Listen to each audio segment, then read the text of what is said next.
Wilson. Good afternoon, friends. I am calling to order this work session of the Portland City Council. Do we take roll on this? Nah, no roll for work sessions. We're just here. Thanks everybody for being here today. We are here to discuss ODOT's upcoming closure of southbound I-5 through the Rose Quarter beginning on September 11th and lasting for up to 5 weeks. We have friends from ODOT here today, along with representatives from many of our city bureaus, to walk us through an overview of the project, the current operational and engagement efforts, and the mitigation strategies underway. This closure is going to impact our entire city. I also want to flag that this appears to be the first of several closures of this type that ODOT is planning going forward. So what we learned today matters beyond just September. Councilors, this is our opportunity to ask every question we have so that we can be fully informed and, in turn, be a resource for our constituents as they navigate this closure. I will now turn it over to City Administrator Lee. Thank you, Council President and City Council, and thank you for having us all here today to really give an overview of this I-5 southbound closure and the impacts it is going to have on the overall city. As many of you know, this is an ODOT project, but this is a partnership that the city is working with ODOT as it relates to being committed to ensuring that the community is aware and we have mechanisms to safeguard the city, but also help the city during a major closure of this size. I want to be upfront. I know this project will have a significant impact on the city's services, on our workers, our businesses, and our community at large. And we take that seriously as a city. And we're here today, and I know the state does as well, but we're here today because we want you to hear directly from the people involved and have the opportunity to understand what's ahead of us right now. This afternoon, we'll be hearing from ODOT directly, followed by our city staff. I encourage everyone to hold your questions until the end of the presentation.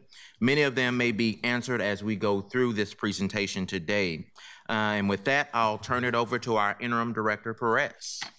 Good afternoon. Thanks for having us here today. My name is Elizabeth Perez, she, her pronouns. I'm the Interim Director for the Portland Bureau of Emergency Management. Council President and City Administrator Lee have already talked a little bit about the agenda for today, so I'll just say we're going to start with ODOT, head over to PBOT for a transportation overview, go into PBEM's efforts on citywide coordination, human resources to discuss the impacts on city employees, and then we'll hear about our citywide communications efforts underway, and Laura is actually joining us online today. And then last but not least, we have several attendees from ODOT, TriMet, Portland Public Schools, Multnomah County, Metro, Oregon Health Authority to answer any additional questions. So without further ado, I'm going to turn it over to David Kim, ODOT Statewide Project Delivery Manager. So good afternoon, Council President Dunphy and members of the council. My name is David Kim, and I serve as ODOT Statewide Project Delivery Manager, and I'm helping to lead the Rose Quarter project. Thank you for the opportunity to be here. I appreciate your time and the city's continued partnership as we deliver this important project. I'd also like to acknowledge members of our project team, the contractor, and our partners that are here in the room today. Next slide. So this afternoon, I'll provide an overview of the Rose Quarter project, an update on the current construction progress, and a look ahead at the upcoming 5-week southbound I-5 closure. I'll cover why the closure is necessary, the anticipated impacts, and the extensive planning and coordination that's been underway to help the region to keep moving. Finally, I'll conclude with an update on our outreach efforts and engagement to help residences, businesses, agencies, community organizations, and drivers prepare for the closure. Next slide. And then we'll go one more. Perfect. The project is one of ODOT's major infrastructure investments directed by the legislature through House Bill 2017 and has been in development for over the past decade with planning, environmental reviews, extensive community engagement, design, and now construction. What's unique about this project is that it's being developed to address several longstanding transportation challenges while creating opportunities for the future. These include improving safety, enhancing traffic operations, supporting freight mobility, reducing congestion, strengthening seismic resiliency, and advancing restorative development that reconnects the community historically divided by the construction of the interstate in the 60s. Next slide. From a transportation perspective, this section of I-5 through the Rose Quarter is Oregon's most significant congestion bottleneck. As of fall 2024, the Portland metro area ranked 4th nationally for traffic congestion and 7th overall for traffic delays amongst 49 major metropolitan areas. I-5 between I-84 and I-405 has the highest crash rate of any urban interstate in Oregon, approximately 3.5 times the statewide average. For I-5 southbound between the segment of Wheeler ramp and I-84 ramps, the rate is 20 times higher than the statewide average. Additional safety statistics are included in the Public Works Council follow-up packet that has been provided to you. Next slide. This slide illustrates the full build-out of the Rose Quarter project and the long-term vision for this corridor. The project includes several major elements. At the heart of the project is the highway cover. Beyond providing transportation improvements, the cover creates new space for future development and supports a long-term vision of reconnecting the Albina neighborhood. The project also includes multimodal local street improvements on and around the cover, including a new crossing at Hancock Street. These improvements will make it easier and safer for people walking, biking, taking transit, and driving through the district. Bubble 4 in green will provide a new standalone bicycle pedestrian crossing over I-5 to access the east side and the Moda Center. On I-5 in orange, we're adding and extending auxiliary lanes between ramps to improve traffic flow and provide more time for merging. We're also constructing wider shoulders to provide safer space for disabled vehicles and for emergency response. Bubble 6 in teal, we are relocating the southbound I-5 off-ramp from its current location at Broadway to further south towards the south end of the cover.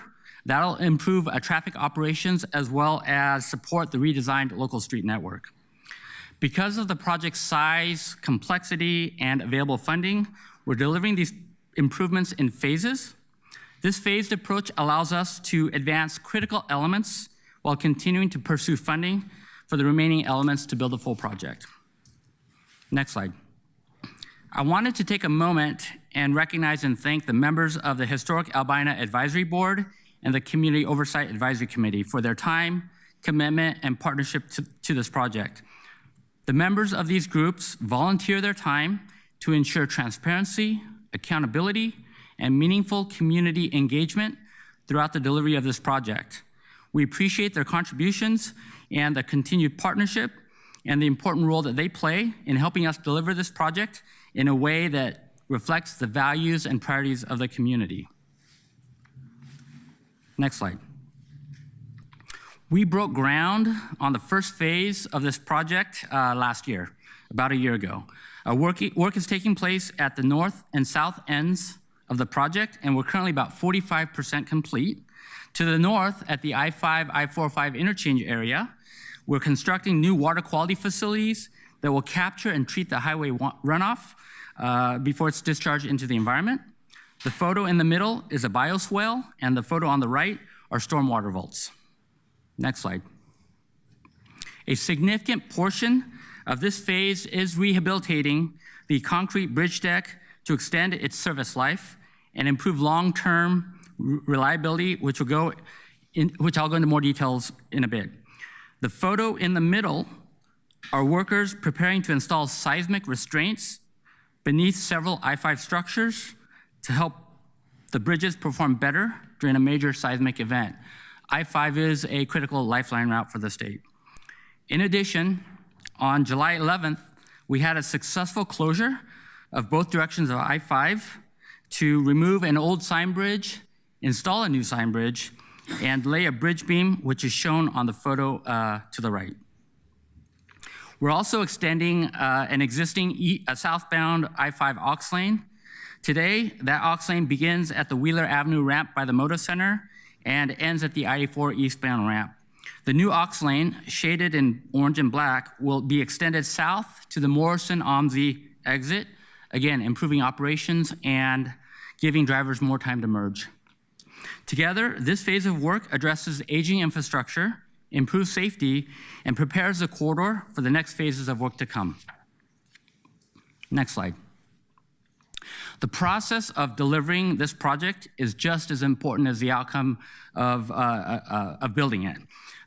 Through our partnership with the Hamilton-Sunt joint venture in association with Raymore Construction, our CMGC contractors, we've taken an aggressive approach to exceed our workforce goals. Here's our dashboard as of this week that shows a tribal employment goal of 4%, and we're above 8%, apprenticeship goal of 12%, and we're at 16%, and a minority target utilization of 15%, and we are at 45% on this project. We estimate the economic impact for the workers through 2028 is approximately $30 million in payroll and benefits. Next slide. And we'll go one more. Turning now to the upcoming closure on September 11th. This section of I-5 was built in the 60s, while the bridge deck was last replaced in 1985, so about a 25-year time span. The pavement has now exceeded its intended 25-year lifespan. We're at 40 years now. As you can see in the photos on the right, the roadway surface has continued to deteriorate with potholes, cracking, rutting, exposed rebar, and other wear that affects both ride quality and long-term durability. The work is focused on repairing and replacing about 2,000 feet of southbound I-5 bridge deck on a roadway width that's 38 feet wide. Completing this work now is important because delaying these repairs would allow deterioration to continue over time that can lead to damage to the underlying bridge structure, resulting in significantly more complex and costly repairs, as well as longer and more disruptive closures in the future. Once the work is complete, we expect the service life of 25 years or more. Next slide. As you may have seen or heard in the news over the past month, we announced that southbound I-5 will be closed for up to 5 weeks beginning September 11th. Getting to the September closure has required a significant amount of preparation and construction work. Over the past year, our project team and contractor have completed a number of other improvements and activities in preparation for the bridge deck repairs. Next slide. As part of our planning process, we evaluated 3 different options for how best to proceed with the bridge deck work. The first option evaluated was maintaining traffic with single-lane closures. Ultimately, this option was determined to be infeasible due to the limited width of the structure, posing safety risks for both workers and the traveling public, and concerns about concrete quality due to the ongoing traffic vibrations next to the work area. Even if a single-lane closure approach were possible, it would significantly extend the construction timeline, adding nearly 4 months to the schedule, and would increase project costs by an estimated $4.5 to $7 million. The second option we evaluated were a series of weekend closures.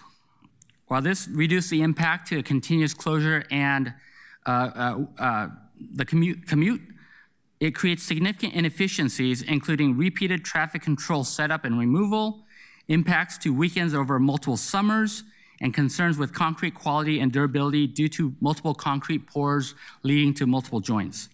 This option would also add an estimated $6 to $9 million in additional cost. After carefully evaluating these alternatives, we determined that a continuous closure of up to 5 weeks is the best option for safety, schedule, cost, and quality. Next slide. Now, shifting into what the closures will look like and how traffic will be affected.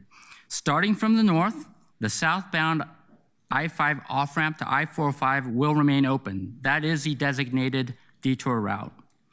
The southbound I-5 on-ramps from Alberta Street, Greeley Avenue, and from northbound I-405 on the Fremont Bridge will be closed.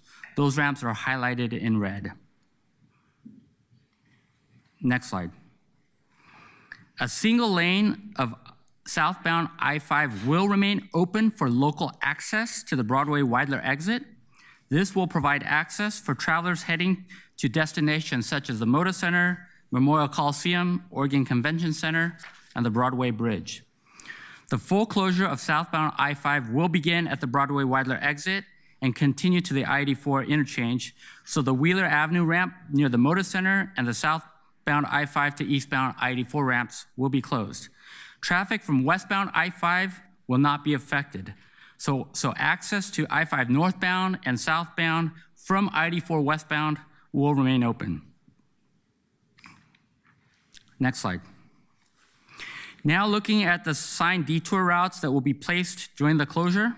For drivers traveling through the area and continuing south on I-5 or heading eastbound to I-84, the signed detour will route traffic onto southbound I-405, across the Fremont Bridge, and continue south or cross the Markham Bridge to access I-84.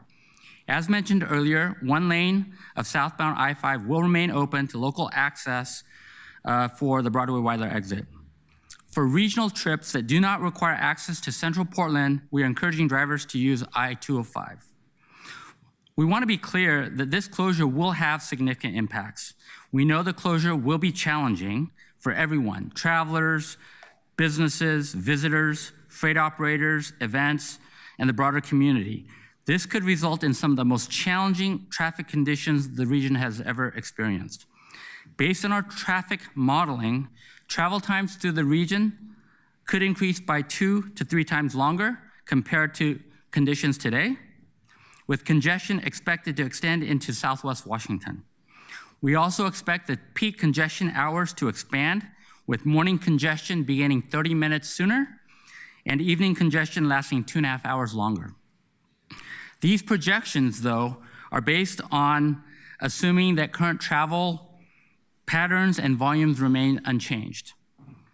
Based on our experiences, we have seen traffic volumes decline when we have closures and the public is aware. We see travelers will adjust their behaviors by changing routes, changing travel plans, using other modes of transportation, or reduce trips when possible. While the most significant impacts will be on I-5, we also expect some drivers will shift to parallel routes, which means congestion will expand onto city streets. Next slide. This slide illustrates ODOT's traffic modeling, indicating additional traffic impacts related to the closure. The areas highlighted in red represent locations where the model indicates more than a 30% increase in traffic. Areas shown in orange represent locations where the model indicates a 10 to 30% increase in traffic. We'll be using our modeling as well as the City of Portland's modeling to identify where we may see the greatest impacts, and that'll help guide our monitoring efforts and coordination with our regional partners. Next slide. There are a number of weekly planning and coordination meetings taking place as we are using multiple strategies to manage traffic and respond to conditions during the closure. Next slide. For the closure, the contractor will focus on safety at the job site with a strong commitment to deliver the project on time or ahead of schedule. The contractor and their subcontractors will be working 24/7 using a production line approach with multiple crews working 12-hour shifts. Each shift will have approximately 60 crew members. The contractor has developed an hour-by-hour schedule to maximize efficiency and minimize delays. There will also be a dedicated traffic control supervisor that will be monitoring the closure points as well as the traffic control within the work zone. Next slide. The graphic on the right shows the locations of ODOT's variable message sign system throughout the region. We'll use both permanent and temporary electronic signs to provide real-time travel information, detour guidance, and updates to travelers during the closure. We're also coordinating with our partners at the Washington Department of Transportation to provide information to regional travelers approaching Portland before they reach the I-5-205 split up north. Next slide. We know that quickly responding to incidents will be critical. Even a minor crash or disabled vehicle can create significant additional delays during this period. So our goal is to clear incidents as quickly as possible and prevent them from cascading into further delays. We'll have 3 incident response vehicles augmented with maintenance patrols and staged tows positioned throughout the closure area and along key detour routes to help keep lanes open and moving. We've developed an incident action plan and are activating our emergency operations center, which will be staffed with traffic engineers, maintenance personnel, and liaisons to other agencies. They'll have direct access to our dispatch center, and you can see that on the right bottom of the slide. They'll be able to monitor traffic conditions, coordinate responses, and adjust strategies to the changing conditions. The public can use ODOT's TripCheck website at tripcheck.com to view live traffic conditions and up-to-date travel information. Next slide. So ODOT and PBOT are adding 13 new cameras at critical locations to monitor traffic and be able to adjust signal timing remotely to be used during this closure and future closures. Here's a map showing where the existing and recently installed cameras are, as well as the ones that have yet to be installed. The city's been installing about 2 cameras a week. We'll be actively monitoring and coordinating traffic conditions with PBOT cameras and ODOT cameras, as well as getting information from the field and partner agencies and the public. Next slide. Safety and traffic management will be the priorities during this closure. We've secured 4 trailer-mounted speed feedback signs that we'll be having the city use on local streets. We are encouraging everyone to give yourselves enough time and plan ahead. Next slide. I want to take a moment to recognize Director Williams and Interim Director Perez for their leadership in helping bringing partners together and coordinating a regional response effort. We are participating in multi-agency, multi-organization weekly meetings hosted by the Portland Bureau of Emergency Management to discuss how the closure may affect agency and organization operations, identifying challenges, and continuing to plan and coordinate a response during the closure period. We also have a number of agencies and organizations that are providing public information officers, and they've created a coordination group to share information and messaging before the closure. During the closure, that will convert into a joint information center where we'll be able to disseminate information to agencies, organizations, and the public. And on this slide just shows some of the key partners that we've been reaching out to and coordinating with. Another area is just with all the events, the Moda Center and the Convention Center, working with those organizations as well as the event organizers. Next slide. We're also engaging with other agencies regularly to ensure that they are prepared for the closures and collaborating on outreach. For example, Prosper Portland and Metro have been assisting with local business outreach. Get There Oregon and Southwest Washington have provided resources and information regarding alternate travel options that we have added to our website. Next slide. So now I'll speak to the outreach and engagement efforts. Next slide. Our communication strategy is designed to help people understand the scope of the I-5 closure, why it's necessary, and how they can prepare. Throughout the campaign, we are using simple, consistent messages with a clear call to action. Plan ahead, expect delays. Our advertising campaign in multiple languages, digital distribution channels, mailers, websites, and media strategies are helpful in reaching out to as many people as possible. I won't walk through each statistic, but if you want to join me and the more than 16,000 subscribers to text and email alerts, you can sign up at i5rosequarter.org/contact. Next slide. We're also focused on informing agencies, elected officials, and businesses about the closure and how they can manage their communication and operations leading up to and during the closure. We've provided messaging toolkits that can be used to share information about the closure with their employees and partners and interested parties. We're hosting 2 webinars on August 4th and 5th for businesses, and our partners are helping to get that word out. Next slide.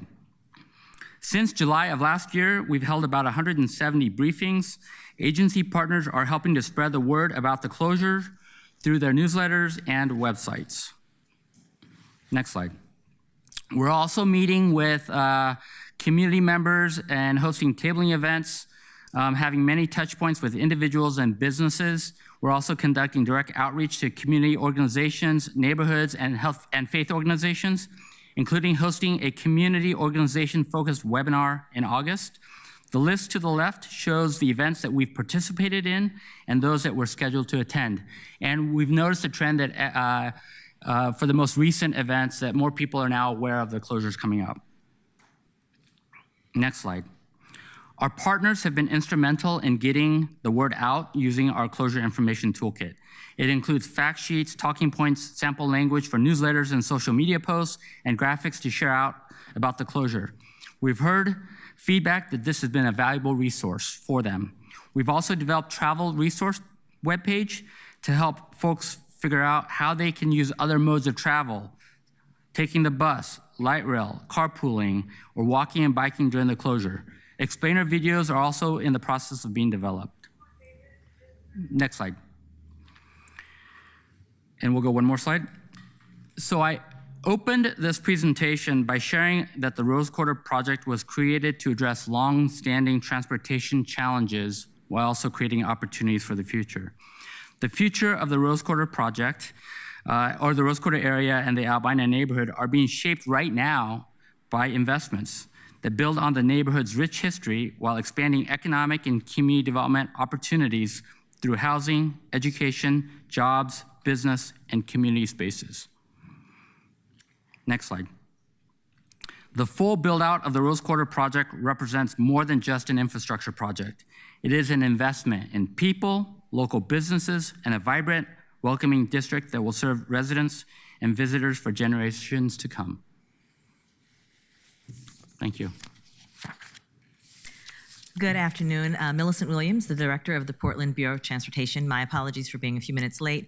I don't know if you all saw me escorting my mother in. She wanted to hear the work session, and so she's joined us here today. So thanks for your patience. Hi, Mom.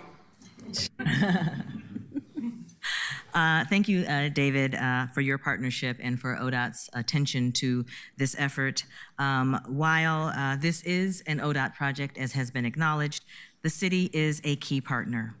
There is a long history of work focused on ensuring the project addresses needs on both the state and local systems and the community and businesses within the project area. I want to acknowledge and thank all the local, regional, community, business, nonprofit, and other stakeholders that have been part of this process and helping to inform and shape ODOT's approach. As we've heard from ODOT, while this work is essential, it also has the potential to be incredibly disruptive. We must work in partnership to avoid, minimize, and mitigate impacts to the extent possible and to ensure the needs of delivery of essential public services and emergency response, as well as the daily needs of Portlanders, can be met during the I-5 closure period. Some of you have been in conversations with me over the course of the past couple of weeks where we talked about disaster management and emergency management and the need for any city that is seeking to demonstrate resilience for it to have a strong transportation system, a connected transportation system, an accessible transportation system. And so that is part of why PBOT is leaning in to help to support the work that ODOT is doing, because as has been mentioned and as we know, because of the inability for people to access I-5, we are aware that they are going to be spilling onto the local street network, and we need to make sure that we're addressing those needs comprehensively and seriously and with intentionality to support our community. I'll spend the next several minutes providing an overview of the various efforts underway within PBOT and with our partners. We're approaching this work with a focus on safety, communications, and elevating our existing transportation policies and programs that seek to reduce auto trips and promote mode shift. We're also focused on maintaining operational readiness and working in partnership with emergency responders. Next slide, please. Next slide, please. We know that there will be heavy traffic impacts as presented by ODOT. This map is still a work in progress, but what it shows you is that the existing I-5 southbound morning commute traffic congestion, which is in yellow and red, and overlays the additional anticipated congestion due to the closure, which is in green to purple. We call this a bruise map. This is what it looks like, and this is what we anticipate feeling, at least initially. But we wanted to be very honest with you about the impacts of what we anticipate the closure will be, so that people will be able to make decisions about how they want to travel throughout the area. Our traffic modeling team is still analyzing the data from ODOT's model and evaluating anticipated impacts on local streets. This will help to inform planning and mitigation strategies and is being done through a lens of existing street classifications. That is the street that a neighborhood collector versus major city walkway or bikeway, emergency response or transit route, and there are also school zones, frontages, or crossings. So there are a number of classifications that we are considering as we think about this work moving forward. Through this policy lens, we maintain a focus on the most vulnerable road users. Next slide, please. PBOT will monitor and manage traffic with a safe system approach that includes promoting non-auto trips, which we'll talk about in coming slides, slower driving speeds, and reducing crash conflict points. We are working to ensure traffic monitoring capabilities in key locations and needed signal timing adjustments on impacted corridors. We anticipate the PBOT signal team will be retiming up to 30 signals before the closure begins and will monitor and make adjustments as needed during the closure, hence the need for the cameras that have been mentioned. We are planning to deploy field resources and exploring tools such as how we might use variable message signs, portable changeable message signs, speed reader boards, and other wayfinding strategies. Next slide, please. We will manage the system to deliver services. So we're monitoring traffic on key routes or crossings, like emergency access to hospitals, safe routes to schools, and bike buses. What else could we do?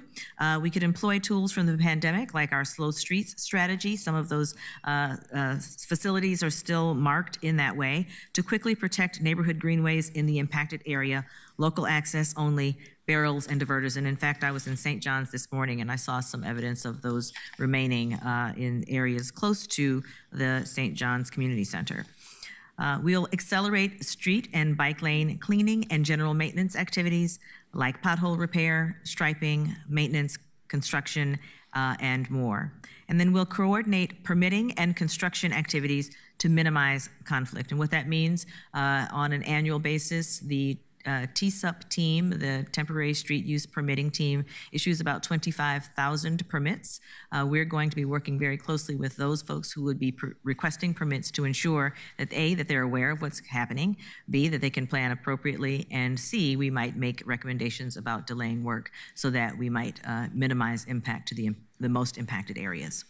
And then we're planning to temporarily relocate PBOT crews and equipment, and other bureaus may be doing some of this work as well, from Stanton Yard and Kirby, to ensure continuity of operations as possible. So I think many of us know that our maintenance field and all of our equipment, much of our equipment, and about 400 of our employees report to the Kirby facility, Stanton Yard. That's right underneath I-5 and right at the heart of the program area. And so we're wanting to move folks away from that in as much as we can. We've identified alternative locations, worked with the county, with TriMet, with the state, to ensure that our folks and our equipment have places to go and that they will not necessarily need to come into the area unless it is an emergency. We can go on to the next slide. We're going to encourage reduction of drive-alone trips. This is an opportunity to encourage expanding use of walking, cycling, and micromobility. We're exploring ways to utilize existing PBOT programs and offerings that help welcome and introduce people to active transportation options and alternatives, including exploring how we might expand the citywide bike buses for people traveling into the central city, and exploring Bike Town and e-scooter promotional offerings. We're also working with communications teams, ODOT, and transit partners on boosting their efforts in promoting transit, use of park and rides, carpooling, and other campaigns. And we are also going to be promoting the use of Streetcar, which is the transit system that the city is the owner of, and we anticipate that there will be some impacts based on this, but we still want people to consider it as an option. The next slide, please. We're going to coordinate with partners to engage businesses on impacted travel corridors. We've talked about this in sessions previous to this. We're going to create maps, excuse me, and messaging that highlights shops and restaurants, and we've done this in partnership with Prosper Portland and TriMet on several past projects, district spotlight campaigns, and showing up for small business, excuse me. We'll explore how to champion local businesses, especially those supporting mode shift. Next slide, please. We're going to communicate and partner. PBOT is actively supporting the city's broader coordination and response to this closure, which you'll hear more about in the coming slides from our city partners. PBOT is also stepping up to help to inform the city's overall communication strategy, particularly since some of the biggest impacts felt by residents and businesses will be to Portland's transportation system. While the city will support ODOT's communications strategy on their project, PBOT will also fill in some gaps that we've identified. We'll do this by launching a safety awareness campaign similar to the Vision Zero messages that you see on the slide to remind drivers who might be frustrated by delays to slow down, drive safe, and remain aware. We'll amplify these messages on social media, perhaps using some of these key themes. And if people aren't able to walk, bike, or take transit, then we want people stuck in traffic to stay calm or perhaps have a little fun. So we've asked staff to create a transportation-themed playlist that travelers can listen to during the 30, 60, 90, or 120 minutes that they may be delayed. If you or your staff have any recommendations for specific songs, please send them our way.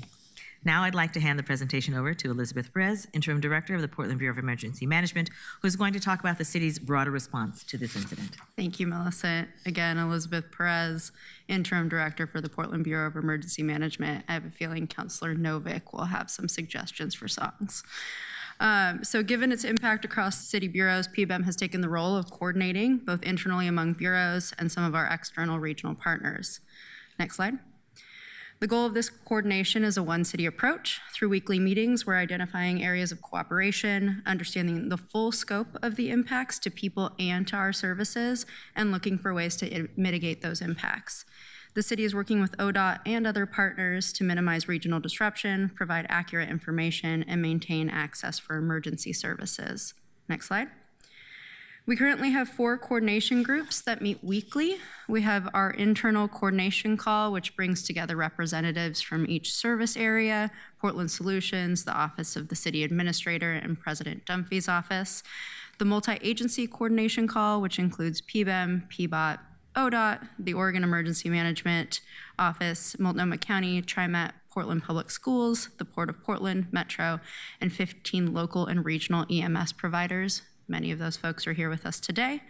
And these meetings have already produced concrete results. So we now have a cost code to track the city's expenses related to this project. We have closer coordination between public safety, EMS, and PBOT to work on identifying local access routes that may reduce impacts on response times. And then we had the escalation of city worker commutes and workplace concerns to the executive policy group. You'll hear a little bit more about that in future slides. The group has also identified operational impacts that are currently being addressed, as Director Williams said, such as assigning staff to alternate locations, moving equipment for easier access, and identifying possible shifts in schedules. The executive policy group is composed of leadership from transportation, emergency management, communications, equity, finance, and human resources. This group serves as the executive level decision-making and problem-solving body for the city, reporting directly to the city administrator. And then, as David had said previously, there is the Joint Information Center that is convened by ODOT, and this group includes city communicators and other partners. Our Chief Communications Officer, Laura Oppenheimer, will expand upon this later. Finally, PBEM has dedicated staff to this project to ensure communication flows across the organization, and we're prepared to activate the Emergency Operations Center if the need arises. Staff from public safety bureaus and PBOT will likely join ODOT's Emergency Operations Center at the outset of the closure. I particularly want to thank some of the folks on my staff, Eric West, Jordan Wiley, and Jamie Cuddy, for their work so far on this project. And with that, I'll turn it over to Director Zito. Thank you, Director Perez. And good afternoon, City Councilors, and welcome regional and state partners with us today. For the record, Ron Zito, Interim Director of HR. As it relates to supporting city employees during the upcoming closure, our goal is to maintain continuity of city services while providing reasonable flexibility for employees whose commutes and work sites may be significantly affected. We recognize that the impacts will vary considerably depending on the employee's work locations and job responsibilities, so our approach is designed to provide flexibility where appropriate and operationally feasible. If we could jump to the next slide, please. Thank you.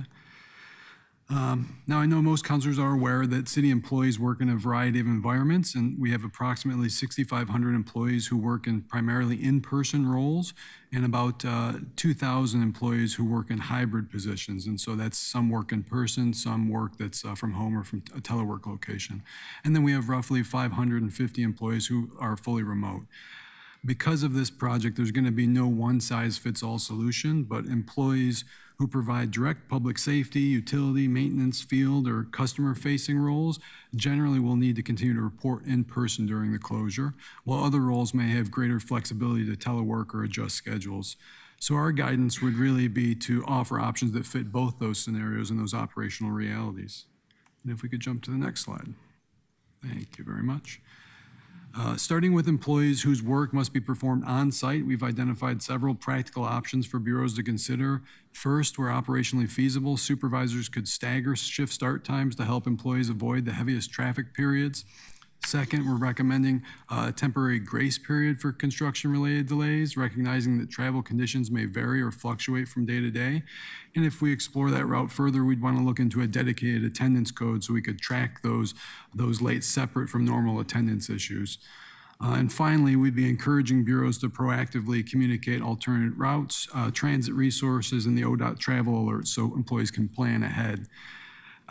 Bureaus, as you've heard as a part of this presentation, are also investigating alternate staging areas, reporting locations, and vehicle pickups throughout the area to avoid congestion. Next slide, please.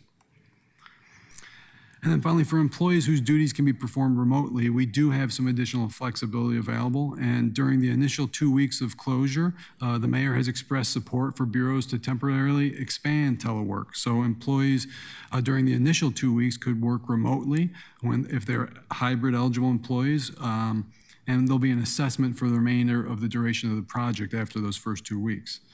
We're also encouraging the consideration of compressed work schedules where that makes sense for both employees and the Bureau. And throughout the closure, we'll be working to monitor employee feedback, commute impacts, and operational trends to make adjustments along the way. Finally, it's important to emphasize that these measures would be temporary. They include a defined sunset period tied to ODOT's construction timeline and would be reevaluated if the project timeline changes. I think with that, I'm going to turn it over to our Chief Communications Officer, Laura Oppenheimer, who I believe is online with us today for some discussion on the communication strategy. Thank you, Ron. Good afternoon, everyone. Laura Oppenheimer, I use she and her pronouns. I'm the city's Chief Communications Officer. Wish I could be there with you in person, but appreciate the opportunity to join you nonetheless. A couple of our speakers have given you a sneak preview of communications, and I will just underscore that we do view communications as being really vital to keeping people safe, reducing disruption, minimizing frustration, and maintaining trust with both our employees and community. As you heard from ODOT, they have a really robust public communications strategy. Our role from the city is threefold: amplifying state messaging to boost public awareness, really doing our part to share how the city is minimizing disruption and supporting community. And then, of course, when it comes to the internal kind of impacts that you heard about from Ron, helping employees prepare for the changes to their commutes and their jobs. Next slide, please. You've heard the Joint Information Center mentioned a couple of times. And I'll just give a little broad overview of how that works. The reason we're organized centrally for this is to make sure we're sharing accurate and coordinated information, really being clear with people and having as broad a reach as possible. So we are organized in the Joint Information Center, just as we would be for a severe weather event or any other kind of emergency. We're grateful to our partners at ODOT for being in the lead, but we have a very robust city contingency showing up for those meetings. Representatives include our communications staff who are embedded in emergency management, transportation, public works, city operations, and importantly for you all, council operations as well, so that we can make sure there's a really good pipeline of information to council to help be ambassadors to this work. Next slide, please. I'll just give a real brief overview of where we see our focus from the city, both externally and then internally. Externally, you heard a lot about what ODOT's doing. We are going to be amplifying that messaging using the channels available to us through the city: social media, website, newsletters, distributing flyers. We will be redirecting the ODOT resources for the project-specific information while amplifying city resources that are sort of wraparound services. We're having an opportunity to provide feedback to ODOT as we work through communications together. Grateful for that. And then just, again, really emphasizing that the city is working in partnership to minimize disruption, provide accurate information, and of course, making this as safe as possible by maintaining access for emergency services. Next slide, please. Now, internal communications is the part that clearly we need to own and be fully responsible for. We're really focused on raising awareness about the changes so that employees understand what to expect, both for getting to and from work and then doing their jobs if there's someone who needs to be on the move or may be disrupted by the work. educating them about some of the options that you just heard previewed from a human resources perspective to provide some flexibility to make this easier on them. And then empowering employees really to be ambassadors both within our organization and in the community. We know they have a lot of touch points, and we want to make sure they're equipped to send people to the right resources for information. Next slide, please. All right, so lots of things are coming soon, and you'll be seeing things in pretty quick succession. You saw that communications toolkit from ODOT. We'll be getting that shared out internally to make sure folks are ready to help spread the word and providing some city-specific messages to amplify as well. Getting an intranet page launched for employees, content in all our usual channels, the City Insider, making sure employees know how to answer questions and send people to the right place, and then getting flyers out to work sites as well, recognizing that different members of our staff teams receive information differently. So you can look forward to hearing a whole lot from us in the coming weeks. And with that, I will turn it back to City Administrator Lee for some closing remarks. Thank you.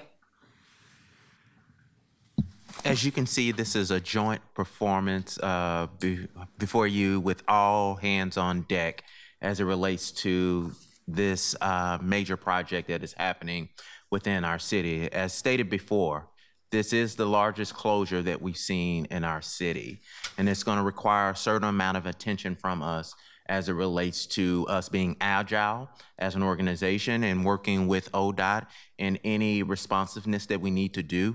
The biggest thing in this situation is life and safety issues that we want to make sure that we are able to address as we work through this project as a whole. Just know you have a team that is committed and working together with the state, also with TriMet and our other partners to make sure this is as successful as it can be as it relates to us still providing services to not only Portland, but to our region as a whole. So at this point in time, we'll turn it over to council for any questions or feedback that you may have. Thank you, City Administrator, and thank you to all the staff who just presented. We have a bunch of counselors in the queue. I'm going to start with Vice President Clark. Thank you, Council President. Thank you to the ODOT and PBOT teams. Great overview, lots of details. And thank you also. The Public Works Committee got a preview of this in June, and we asked a lot of questions. My colleagues asked lots of questions, and you've answered most of those, I believe, both separately in another document and in this presentation. So I really appreciate your attention to those questions and providing the answers. I do have a couple of just really easy questions, I think. I don't think that CTRAN is in the room, but I have a question about the diversion of their buses from downtown. Is it possible, I don't know how many buses they have coming into downtown, but I'm wondering if we can divert them to the yellow line and to avoid having them come into the downtown, getting them off the freeway. And if TriMet is ready with bolstering the service on the yellow line, because I imagine that's going to increase. That's maybe a question for someone from TriMet in the audience. I do believe we have someone from TriMet here, and I think we also have someone from PPS, by the way, colleagues, if anyone's interested in that. But if there's a representative, there we go. Hi. Hi, Anessa. Of course, thank you. Good afternoon, councilors. Olivia, I heard the first half of your Could you question. state your Councilor name? Clark, Inessa Vitko, Chief Operations Officer at TriMet. Hello, City Administrator. I understand loosely from CTRAN that they will be doing some diversion and connecting to the yellow line. I cannot confirm that for you today, though. In the second half of your question, I heard you mention something about yellow line, but I missed what words you said before. Are you prepared to increase the service on the yellow line? We are working on a plan. We've been working on it for months. Thank you to our partners at ODOT who connected with us many months ago. And so our operations team does have an operational plan in place, and we're finalizing some of those very specific details. What we can ensure you at this time is our yellow line will be running double cars on there. If you're familiar with the system, we do have single cars out there. Because of our service changes, we'll be able to ensure that we have double cars out on there. We'll also be strategically placing buses in locations throughout the region so that if we have needs for extra capacity, we can pull roll those into the system. Similarly, if there's a disruption on one of the MAX lines, we want to have buses available to help do those passengers. I think everyone is well aware of our budget situation, and as such, we do have limitations with our staffing. We're in the middle of a 400 position reduction, and so some of our extra service will be dependent on our staffing capabilities at that time. But our plan is to be prepared for extra service on all of our MAX lines as well as strategically placed buses. Are you receiving any kind of financial support from the state to address the situation? Not at this time, no. I would suggest we request that. But I do think that we should strongly encourage C-Tran to not come into the downtown, to actually use the yellow line. Thank you for that. Yeah, and they, just for awareness, they do have their routes that come in downtown, and they would connect not just with our yellow line, but they connect out on the east side as well, and Park Rose with the blue and red lines that are coming into town from there. So. Great. I have a different kind of question, a non-tribe. Thank you so much for helping us out. Maybe this is a question for Elizabeth. I don't know where she went. Thank you, Elizabeth. This is kind of a weird question, but should there be an accident, a serious accident, how are we going to get people out of there? Is there a life flight? What are we going to do if there's a real problem? Yeah, there are a variety of different ways that we handle that. It's mostly in coordination with PPB, fire, and probably the state on how we would handle that. So we are meeting right now as a service area and public safety in general on how we will handle those situations. I can just see helicopters, drones, whatever we can do to extract people from bad situations. So. And we're including life flight in our conversations Great. as well. Oh, okay, super. That was really my question. So thank you. Thank you, Council President. I don't think I have any other questions right now. Thank you, Vice President Clark. Councilor Novick. Thank you, Mr. President. As you said, this is unprecedented for this area. I was wondering if you've been able to find examples of comparable events in other cities that it's possible to learn lessons from. I actually have been observing the response to the Key Bridge, crash that occurred there, and that bridge not being able to shuttle those residents and business owners and freight, and how they were able to make the adjustments pretty quickly. It does require intentionality and the type of coordination that we're bringing forward today. It's not lost on me that almost every transportation system across the country is at its breaking point. And that was 15 years ago when that statistic was brought forward when I was working in an emergency management role. Yeah. So there's a lot of conversation that happens around the transportation emergency management tables to talk about how you build in that resiliency. It is something that people discuss all the time. It's part of why transportation is critical to every one of the emergency response solutions that are coming forward. But that is the most contemporary example we have.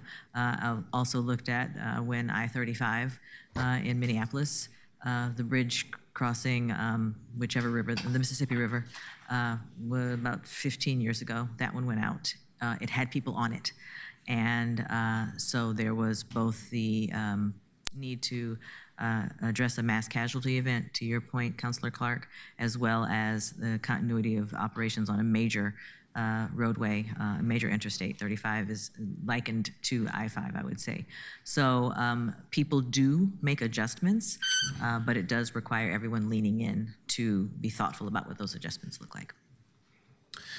Thank you. And Director Perez is, of course, correct. I do have some song suggestions. And at the risk of having Councilor Murillo attack me for my outdated musical taste, here are a few. In the Middle of the Road, The Pretenders. Love is a Long Road, Tom Petty. Every Day is a Winding Road, Sheryl Crow. And of course, Bruce Springsteen's Working on the Highway with its deathless chorus, working on the highway, laying down the blacktop, working on the highway all day long at Oatstop, working on the highway, blasting through the bedrock, working on the highway, working on the highway. Councilor Novick, may I just suggest that we could add some Olivia Rodrigo driveway songs as well? There are many driving-related young people songs as well. And Life is a Highway by Rascal Flatts. I think there's going to be some crowdsourcing done. Thank you, Councilor Novick. Colleagues, put myself in the queue. I've got a number of questions. This wasn't directly addressed, but I heard that part of the reason for a total closure of I-5, or doing it all once and shutting the whole thing down, was for cost savings. That doing it that way would save, according to my notes, roughly $9 million on the total cost of the project. First, is that an accurate number, roughly? Those are estimated costs. Working with a contractor, we have our design team, and with this delivery approach with CMGC, we actually have the contractor in the room. And so they're looking at having to set up traffic control, remove traffic control, looking at the efficiencies of bringing trucks in, bringing trucks out, bringing equipment out. And so those are order of magnitude costs, and we provided a range. Okay. Well, if this is about cost savings to do this way, I'm worried about the fact that I'm hearing from our friends at TriMet, I'm hearing from us, we don't have any money. If the externalized costs are higher than the savings that ODOT expected, to whom do we send the bill? Well, when we look at the cost, we're not just looking at the cost of the project, we're also looking at the societal costs. So we know the opening weekend, there's going to be a Weezer concert at the Moda Center. Right. We know that weekend there's going to be the Comic-Con event, 60,000 people expected to attend. And so getting the project done quickly will actually reduce the impact to the community overall. Even having a single lane closure would result in pretty significant impacts to the traveling public. So our goal was to get in and get out as quickly as we can. And the hope is that the contractor can get the work done sooner. And so not just a cost savings to the taxpayers on the project, but a societal cost savings to the community with the impacts it has on the business and the events and the community. Okay, and I was mostly being glib, but I am genuinely worried about the city's financial situation, our ability to absorb this cost, and our ability to, just simply to have to take it ultimately. That we didn't have the ability to say yes or no. It is not our asset to fix, and I have some real worries about the sort of. Not you, sir, but broadly the relationship between the city and the state, and whether that is this is a sustainable sort of imposition that is happening. Moving on to something else, I think this question's more for Ron Zito. It was said in the presentation that there's some expectation that traffic volume will reduce naturally as a result of telling the public about this ahead of time, that people will plan and take other traffic routes. And that's part of the benefit of us having this conversation here. Hey, y'all, this is happening. Stay home if you can. But we have about 1,000 employees who live in Vancouver, as I understand it. Not to mention all the folks who live in North Portland. I hear, I will personally be providing some flexibility to my staff and encourage my colleagues, especially my D2 colleagues, to use the virtual participation option wherever possible. But are we having a single policy about telework and other adjustments as a city, or is it more bureau by bureau, or is it going to come down to even supervisor by supervisor? Thank you for the question, Council President. It's a good one. In terms of our policy on telework, it is a citywide human resource administrative rule. And for a period of time now, we've been operating within the flexibility of that rule on a half-time hybrid approach that has been supported by the previous mayor and by the current mayor. As it relates to this particular event, we've got a known duration of time that's going to demand greater flexibility. And so as a city, we are going to move forward with those hybrid employees being eligible for 2 weeks of remote work to start, with an assessment as we go. If it does pan out that congestion relieves over the first 2 weeks, then we'll probably have to reassess. If it turns out that there's going to be continued congestion and prolonged commute times, then we'll have to think about how that impacts any future remote work for that time period. But I won't suddenly hear a complaint from a single employee at the Mount Scott Community Center or a Mount Tabor maintenance yard employee who says, well, my supervisor said no, so now I have to get in the car at 4 in the morning. It should be more centralized is what I'm sort of, or consistent. I would agree with that. I can't rule out any singular complaints coming in throughout the course of this, but I would say this is a time period to lean into flexibility, and we're going to do that. Great, thank you. Just a couple other quick questions. So I represent East Portland. We already have disproportionately high level of traffic deaths and injuries. Our streets are used like freeways already. With this closure, I am concerned about tens of thousands of extra vehicles potentially coming over the Glenn Jackson Bridge. One, what is the city or ODOT's plan with regard to extra enforcement or traffic control measures to keep East Portland's residents safe? And then related, has ODOT thought about using this closure window as a real world opportunity to test temporary Glenn Jackson Bridge tolling and study its impact on traffic ahead of the IBR, the Interstate Bridge Replacement? So, Council President, in terms of, I'll go with the last question first, related to tolling. No, that's not something that we have evaluated.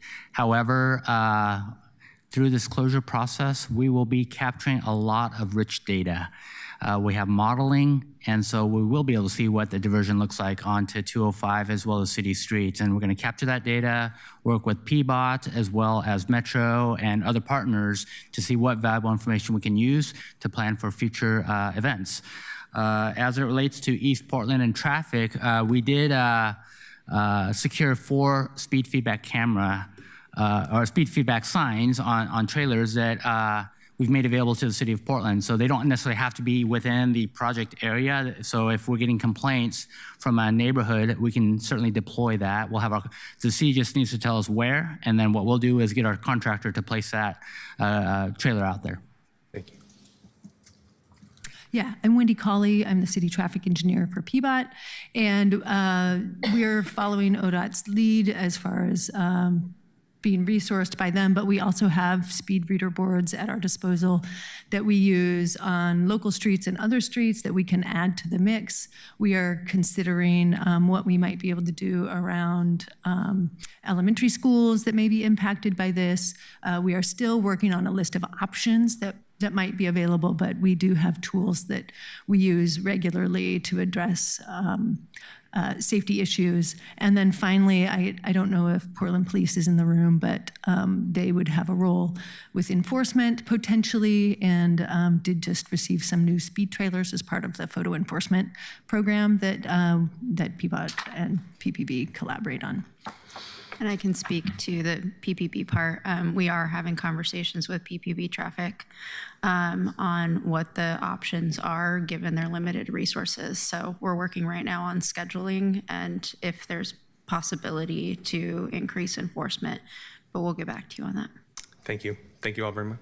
Counselor, before you move on to your next question, if I may readdress the response that I provided for Counselor Novick regarding other jurisdictions where we did some work. We formed a Tiger team within PBOT based on what we learned from Seattle, specific to how they planned around FIFA and the significant number of closures for a significant number of weeks that they were experiencing. There are other cities that, of course, had the same challenges. So our team did some work there. And we also learned from the I-405 closure in Los Angeles.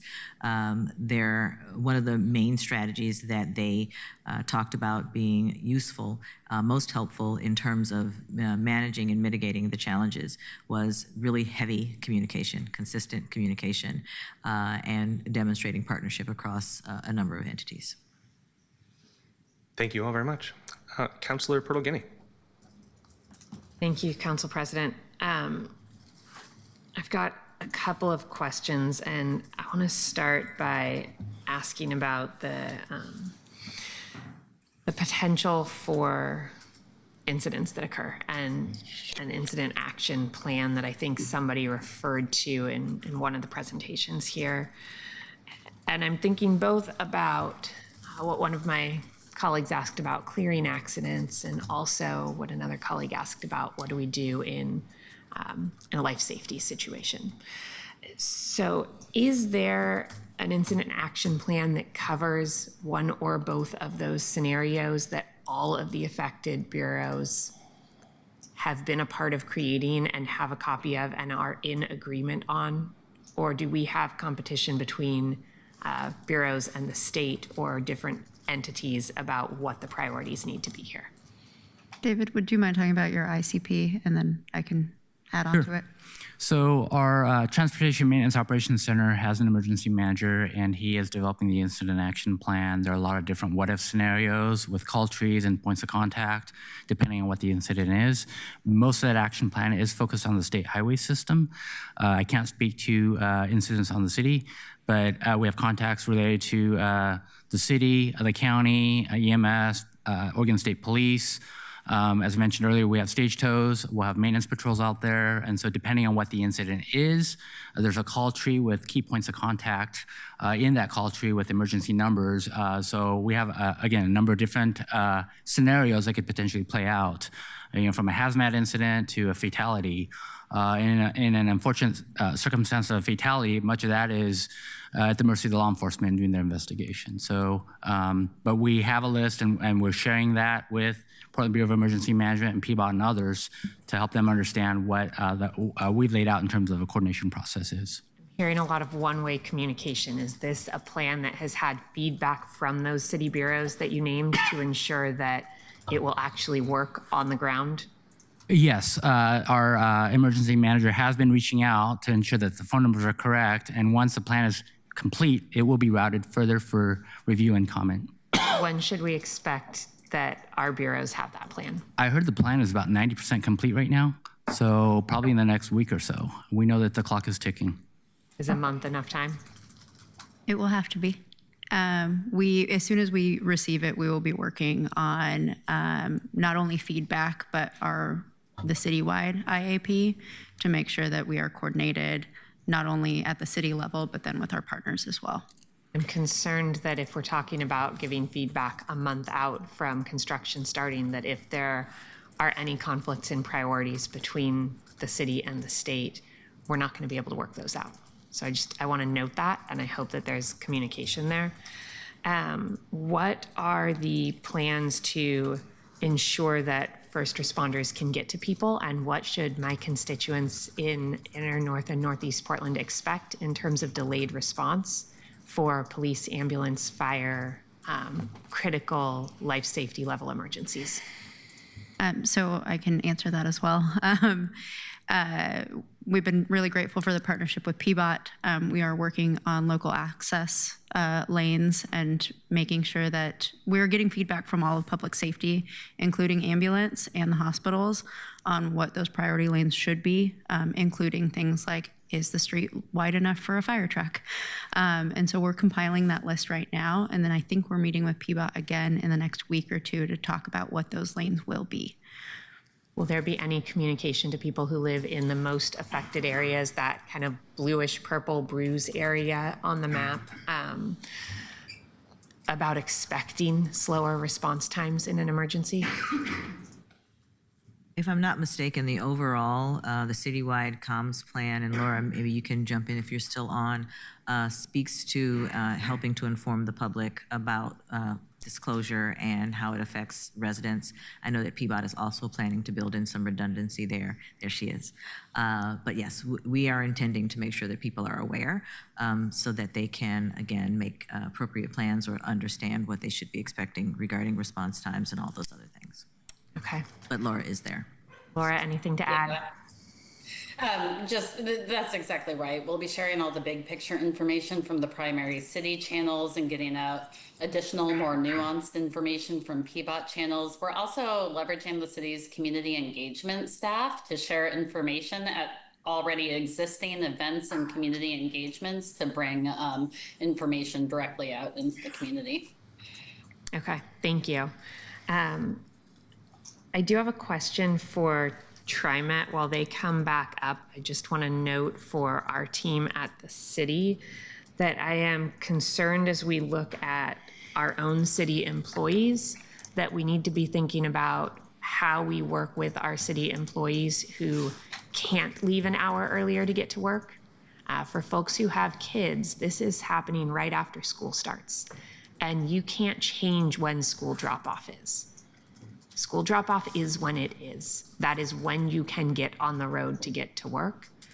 So I know we have folks in jobs where they have to be to work by a certain time. I hope that managers are working with our employees now to make any scheduling adjustments to ensure that people who have limitations, whether it's getting kids to school, whether it's other caregiving activities where they can't leave an hour and a half earlier, that we are figuring out how to schedule in such a way that we don't have either services not able to be provided or folks who are getting in trouble, getting written up because they had true limitations where they could not adjust their schedules to accommodate the new traffic patterns and flows and timing.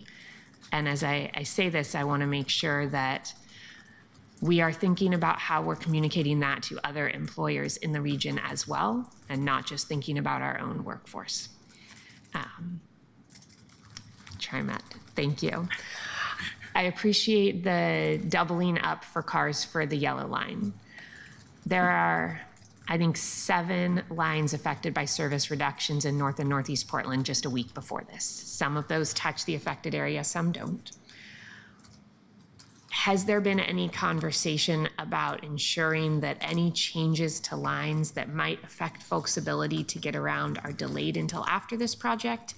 And why are we talking about doubling up train cars and not about increased frequency, which could help get people to work? You're still going to be stuck in a delay in traffic. If you're on a bus, increased frequency might help people cut some of that time down. So there's 2 main parts. Again, sorry, Nessa Vitko, Chief Operations Officer at TriMet. Thank you for the question, Counselor. Our biggest thing right now as we move into our fall service is our people resources as well as our fleet resources. So we'll have to be watching that closely. I should have mentioned earlier that our plan is, just like you've heard others talk about their command centers, if you will, that's what we call it, the Operations Command Center. We will be monitoring this very closely.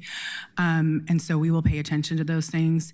We have to be careful about increasing frequency on our train lines also, because the more traffic we get out there, the more we'll have to respond if there's an incident. We're looking forward to working with ODOT on their staged tow trucks, so we'll be able to maybe get vehicles that are stuck on our MAX lanes out of there sooner. Again, our plan from the beginning is trying to balance our resources with what we know the community needs. And if I may, I'd like to touch on your school comment, if that's possible. Thank you.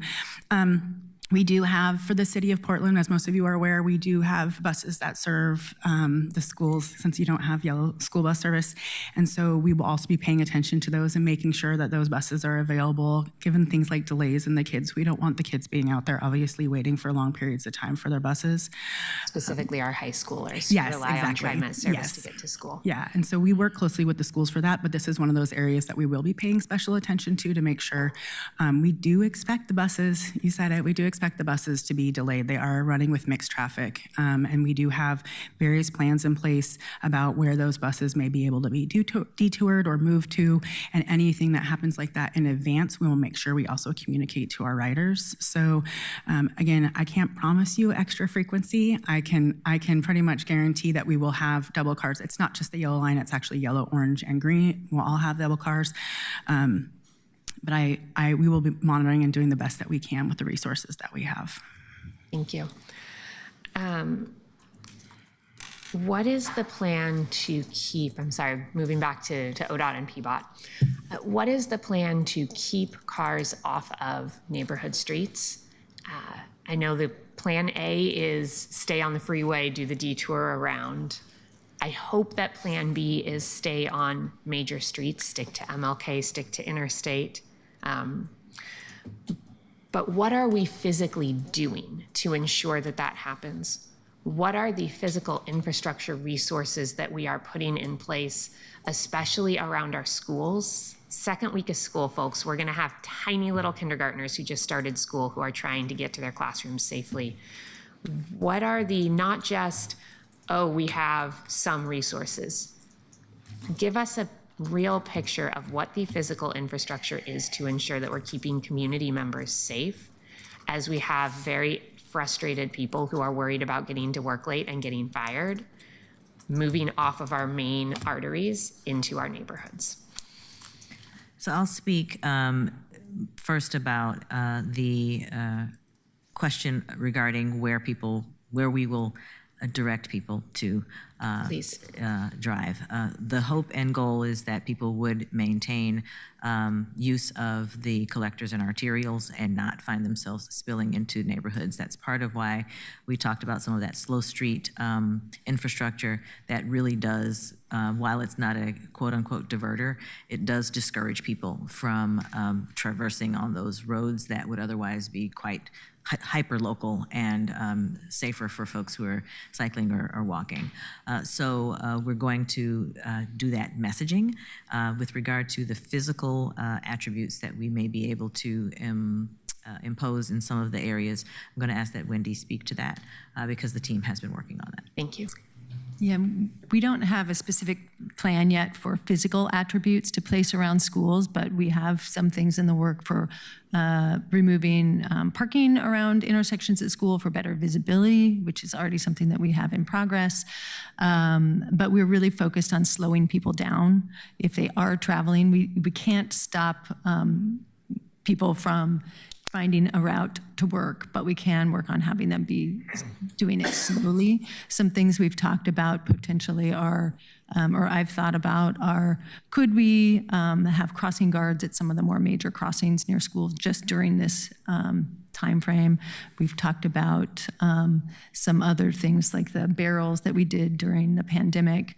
Again, just more education and warning signs. It's very hard to put something physical out that stays in place over time for 4 weeks. But those are things that we are still thinking about that. We haven't come to any definite conclusions on all of the things, all of the tools that we would have be able to implement. Thank you. It's a little concerning to me again that we're a month and a half out and we don't have the plan yet. The things that you named sound promising and like they could really help. And I hope that those end up being implemented and they are not just good ideas to talk about here that don't actually come into practice on the streets in the schools in North and Northeast Portland. May I add one more thing about trying to keep people on arterials and collectors rather than diverting to local streets? We are looking at major corridors and retiming traffic signals to provide better coordination so that people will experience less delay and be able to keep moving. We do that routinely on most of our corridors, but there are some that still need updates, and so our team is looking at that too, again, for more efficient flow on those higher volume corridors. Would those be temporary changes or would this be seen as an opportunity to make changes that should be made anyway? Yeah, once they're made, they will likely stay in place, and then unless there's something that we do that really creates a very long green time that we'd want to scale back once there's less traffic. But the coordination piece should stay in place, until we have another construction project that sort of makes us change it again. Councilor Pertolgini, if I may, you asked about the incident management teams, and I know that ODOT spoke to having staged tows. That is something that they're able to achieve because of the very finite nature of their project. But as we saw with that heat map, it'll be harder for us to do that type of staging to ensure that people could immediately respond to clear crashes or other things. However, we are working to ensure that anyone who would be working in support of that type of clearing activity or response activity is aware of what's happening, what we are finding, and I would share that David probably has experienced the same things as we've been talking to people as recently as yesterday about things, that the light bulb is just starting to come on for people to be able to say, oh, I need to do something different. And so that's something that we're working with our partners around. If you'll look back at leaf season, when we know we're going to be clearing leaves in a specific area and we do clean sweeps, we do a couple of those in key areas around the city. We work with parking enforcement and with the tow companies, and it's pretty seamless in the ways that they show up. We're going to do that type of at least awareness so that people are ready to show up if in fact we need for them to. And that means we also need to make sure that they can have the lane to access. And so that's part of why we're working with the emergency responder community to ensure we understand where their preferred routes are so that we can figure out how we can best support that. Thank you, Council President. I'll change my last question to a comment because I'm cognizant of the time. For ODOT, I heard you say we would have 3 incident response vehicles and 4 speed signs. We are talking about a very large area that will be impacted by this. I do not think 3 incident response vehicles and 4 speed signs are sufficient. I do not think it is acceptable that TriMet is not getting any support to increase service so that we can keep people out of their individual vehicles and put them into public transportation. I do not think it is acceptable that our folks at the city don't yet have plans from you all. And I suspect that if I asked a question about support for the cost that PBOT will be taking on, I would hear that there is none. ODOT made a decision to do a project this way in our community because it saves cost. And my colleague said that if the externalized costs are higher than the project cost increase, we would want to know who to send the bill to. I actually think that that comment is insufficient. We need to have support for the externalized costs, regardless of whether it exceeds the cost of the next best option that ODOT could have taken on. This is an important project, certainly. It is a project that will benefit the community, certainly. But the impacts are going to be felt in a very localized way. ODOT chose the timing on this to coincide with when school starts, when folks are back from vacation, and when traffic is at its peak. And I understand there were some weather-related reasons for choosing this time period, but there are significant cost impacts to do this right. And I fear that because TriMet is strapped for funding, and I fear that because PBOT does not have a big gap in extra funding, that we actually won't see the safety measures that my community needs to see to keep kids safe on their way to school and to keep traffic on main arteries and to ensure that emergency vehicles can get to people in my community who are experiencing a medical emergency. So I am making an ask here from the dais, and I am looking at what I can do to make that ask more official, that ODOT consider how you might be able to better support the community financially so that we can take on the necessary steps to actually ensure that this project works smoothly, not just for your folks who are up on the bridge doing the repairs, but for the community members who are feeling the daily impact of it. Thank you, Council President. Thank you, Councilor Portal-Guinea. Councilor Ryan. Thank you, Council President. Following my D2 mom colleague, when you started talking about school drop-off, I knew this was going to be good. Yeah. Is PPS... Counselor, we can talk about my kids' bus time another time. Yeah. PPS is in the house, right? Yeah. I just have a quick question.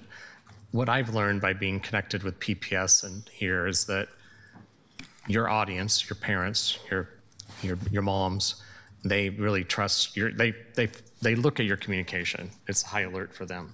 I'm concerned so many parents won't catch all this information unless it comes from you. What's your communications plan with all of our parents and kids that exist in the PPS capture area, especially in the D2 area, in the northeast area? Thank you. Liz Lee, she, her, Portland Public Schools Emergency Management. We're going to be communicating early and often. Our schools start in August, so not in September. So we'll be, and already are, working on a communications plan, both to staff and to families. I imagine that will be more than one communication out. What we really want to do and what we've been working to do, and you've seen here today, is communicating with the MAC groups and the JIC, is that we want consistency. And so being able to come here, being able to learn more, being in partnership is advocating for our families and our students about impacts. We're doing a lot of work right now to try and mitigate any delays that we can, and then communicating what we can as we go forward. So I would anticipate that we have communications coming out as soon as we have something solid, but certainly weeks in advance of the closure. Did that answer your question? It does, and thank you. And I know we have private schools in the area too, so PBOT will, and ODOT will have to work with how to communicate with them as well. Parents respond to communication from the schools in a way that they're not going to respond to communication from the city of Portland. So Councilor Clark covered a lot of this. I'm still having trouble with the increased frequency. It sounds like you're going to be monitoring that, let's say with the yellow line, and if in fact adding more trains, more frequency, that you'll be able to be nimble on that. I know that we probably brought this up in 3 different ways, and Councilor Pertagini was, but I guess I wasn't satisfied with what I heard, maybe. Can you Not your repeat? fault. You're a messenger. Yeah. I am in charge of operations, so Okay, it is your fault. you can blame All me. So you're asking why not more frequency? Well, I'm just kind of was startled that I didn't hear that that was part of the plan already. When you're adding a train, I got that, but I didn't hear any commitment yet to frequency. I cannot commit to frequency at this time. That's balance of our resources and what we are able to do. So I can tell you we are going to work to have as many extra trains out as we can, and that they will be, those potentially might be single cars, because that might be what we're able to do from a resource standpoint. And we have to monitor what's going on. It's been mentioned, I think, by Director Williams that we do know that when these kind of big events happen, we do see a decrease in street traffic, and we do see some of that move over to transit, and some of that is because more folks are staying home. So our hope is just to monitor our plan is to monitor closely and just make sure we can manage as we go. We have a very agile team, to use the word that Administrator Lee used earlier. Our entire operation is change management, right? We're responding to incidents all day long throughout our entire region, and adding buses and moving trains and pulling buses out to respond to circumstances. So although this is a big impact, we're really more worried actually about our bus's ability to move through the exact streets that we're talking about, the arterials. So Let's stay there for a second. But I think this is what's good about this meeting is, we have the silos that sometimes exist are all here, and the public is not going to care about it's PBOT's fault, it's ODOT's fault, it's TriMet's fault, it's PPS's fault. They're just going to be upset, and they'll be upset with all of us up here, of course. That's where. But my point is, when we have moments like this, David, right? I'm glad you're nodding your head, and so we have to figure out where the resources are going to come, so we don't have to hear that TriMet doesn't have the resources to add more frequency. And so maybe that's part of ODOT's budget for this project. I like to be clear and transparent on resources. That can be people, not just dollars. So resources can be fleet, they can be various things. And for us right now, we are in a major layoff situation, and so our people power is low right now is our bigger issue. So we're working to maintain our ability to deliver all the service that we are committed to. That's our promise to the community. And then during this sort of disruption, we're working to make sure that we can throw as many extra people and buses and trains at it as we can that we have available to us. So that's part of monitoring closely, because we recognize that we may need to find a way to add more, even just at certain times of the day, right? And respond to that. Noted, I heard that. And have you looked at, considered new temporary routes? For example, if I get this right, but I recall the Northwest St. Helens line, what's that number? It goes out to Savi's Island? 16. That one. So St. John's Bridge, I wasn't shocked, had the red alert, because of course I know people in St. John's are going to try to use that and take West St. Helens Road. So maybe there could just be a shuttle that goes from St. John's and a few spots over to increased frequency, I love that word, don't you, on that line on Northwest St. Helens Road. So you're thinking about stuff like that as well, correct? Yes, we have an entire operations team and planning team working on this internally. We have for quite a few months. Some of those details, like the heat maps, are very helpful for us to identify where our problems are. One of our biggest concerns is the Line 6, which is over on, runs north-south on the east side of the river. And so we are looking at multiple alternatives for that. So we are aware of some of the trouble spots that we're already expecting, and we're coming up with alternate routes that we hope to not have to implement immediately, right? Because the service as it exists is better for our riders. Because 6 and 4 and 35, they're going to be overly congested and move really slow. So that's why I was thinking out loud with you on that other idea. I'm not plugging Frog Ferry at the moment, but I am saying that if it was in existence right now, we'd be happy about that. And there are water taxi type systems that we have in the city. And has anyone considered looking into that option where we could use our docks at Cathedral Park and such to take us downtown? I would say TriMet has not explored that. So What's that? I said we have not looked into anything in that nature. Okay, I can tell you from pivot us. to someone else take this one. We have not. We know that it is an option, but to implement something like that at this time, given the window is very small, and Are they private companies that do this and would love to extend their operations beyond the tourist season? Private companies that would do some ferrying. If you're talking about ferrying vehicles, or are you talking about just ferrying people? No, we don't want more vehicles. There are likely some tourism companies that could support this. I'm thinking. I think there are. So I think we're onto something. Yeah, so you're going to look into that? Sure. Thank you. Jacob's on it. We brought this up earlier, and I appreciate that. The emergency responses for the arterials that are going to be really, really congested, like, say, Fremont Bridge. I can't tell you how many times I've sat on that bridge when there's an accident or a stalled car, and it takes a long time for the ODOT's arrow things to show up. That won't be okay during this. So is there going to be some, I bet you planned on this, David. So is there going to be extra, what are those called? What are those little trucks called? Incident responders. The instant response. I just call them little arrow trucks.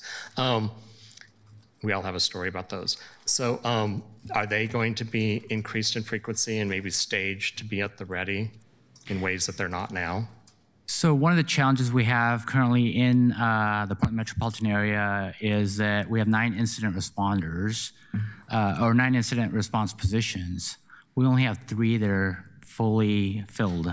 We have others that are vacant, and we're in the process of filling. It takes about 3 to 6 months to get them certified. And then we have a number of employees that are unavailable.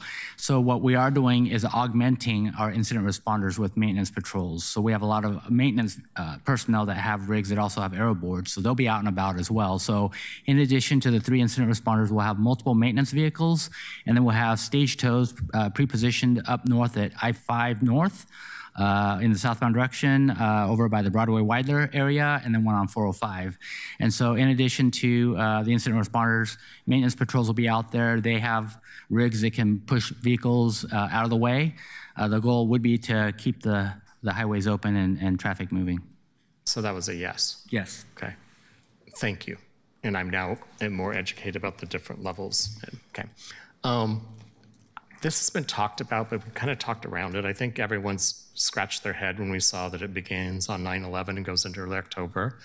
So this is part 1, and then you're going to do the northbound. I can't imagine that was always the plan, to do this on September 11th. I assume that at one time you were expecting to do it from maybe mid-July to somewhere into August. I'm putting words in your mouth because I really can't understand why we picked early September when schools are back in session and traffic is well known to spike up during that time. So I'm not aware of whether there are prior schedule commitments to starting in the summer. I do know that there is a lot of work underway as it relates to constructing the bridge rail, and then laying in that bridge girder or the beam is a significant element of work that's going to take place during the closure as well. They're going to be constructing and widening that gore area so that we extend the gore distance as well as create space to be able to extend that auxiliary lane. So there's been a lot of pre-work to date, and I think it's all a matter of just construction sequencing and timing that led us to the September 11th date, pretty much near the end of summer, and this work does require dry weather. And so that's going to be a risk to the project, weather is, but we have contingency plans. All the work requires dry weather, which is a statement that you're making a few times. And so the pre-work began during the dry season as well as what I'm getting from you. And this is done last. And so it goes to the very end of the dry season. Most of us know that once you get into October, you're crossing your fingers. So what happens if we have one of those, rainstorms that last 4 days that we have now and then in September? Does work stop because you kept repeating that it's the dry season? If we have rain weather, it's something we're gonna have to work with the contractor to see if there's another method to getting the concrete to cure in that time frame. I do know that we're gonna be looking at high strength early cure concrete to reduce the time it takes to get the concrete to cure. But weather is certainly a risk, and we have accounted for that in the schedule. The hope again is for the contractor to get the work done sooner, and we have some contingency plans for schedule. Okay, I'll try to wrap this up with this question. We know that moving freight and cargo around the city is always challenging, even when there's no shutdowns of I-5. And we also know that the North Portland part of town is where the majority of cargo and freight come from, whether it's Swan Island, whether it's the Jubitz truck stop, whether it's the piers that are along North Marine Drive out towards Kelly Point. So that's a lot. So tell me more about the conversations you're having with the Swan Island Work Group and others that jobs are to move freight around town. Councilor Ryan, yes, we've had a number of meetings with the Swan Island Business Association. They have expressed concerns with not just the freight movements, but also shift change. They have about 1,000 employees coming in and out. And so our commitment is to meet with the Swan Island Business Association as well as others 1 week into the closure. We know the situation with traffic is going to be very dynamic.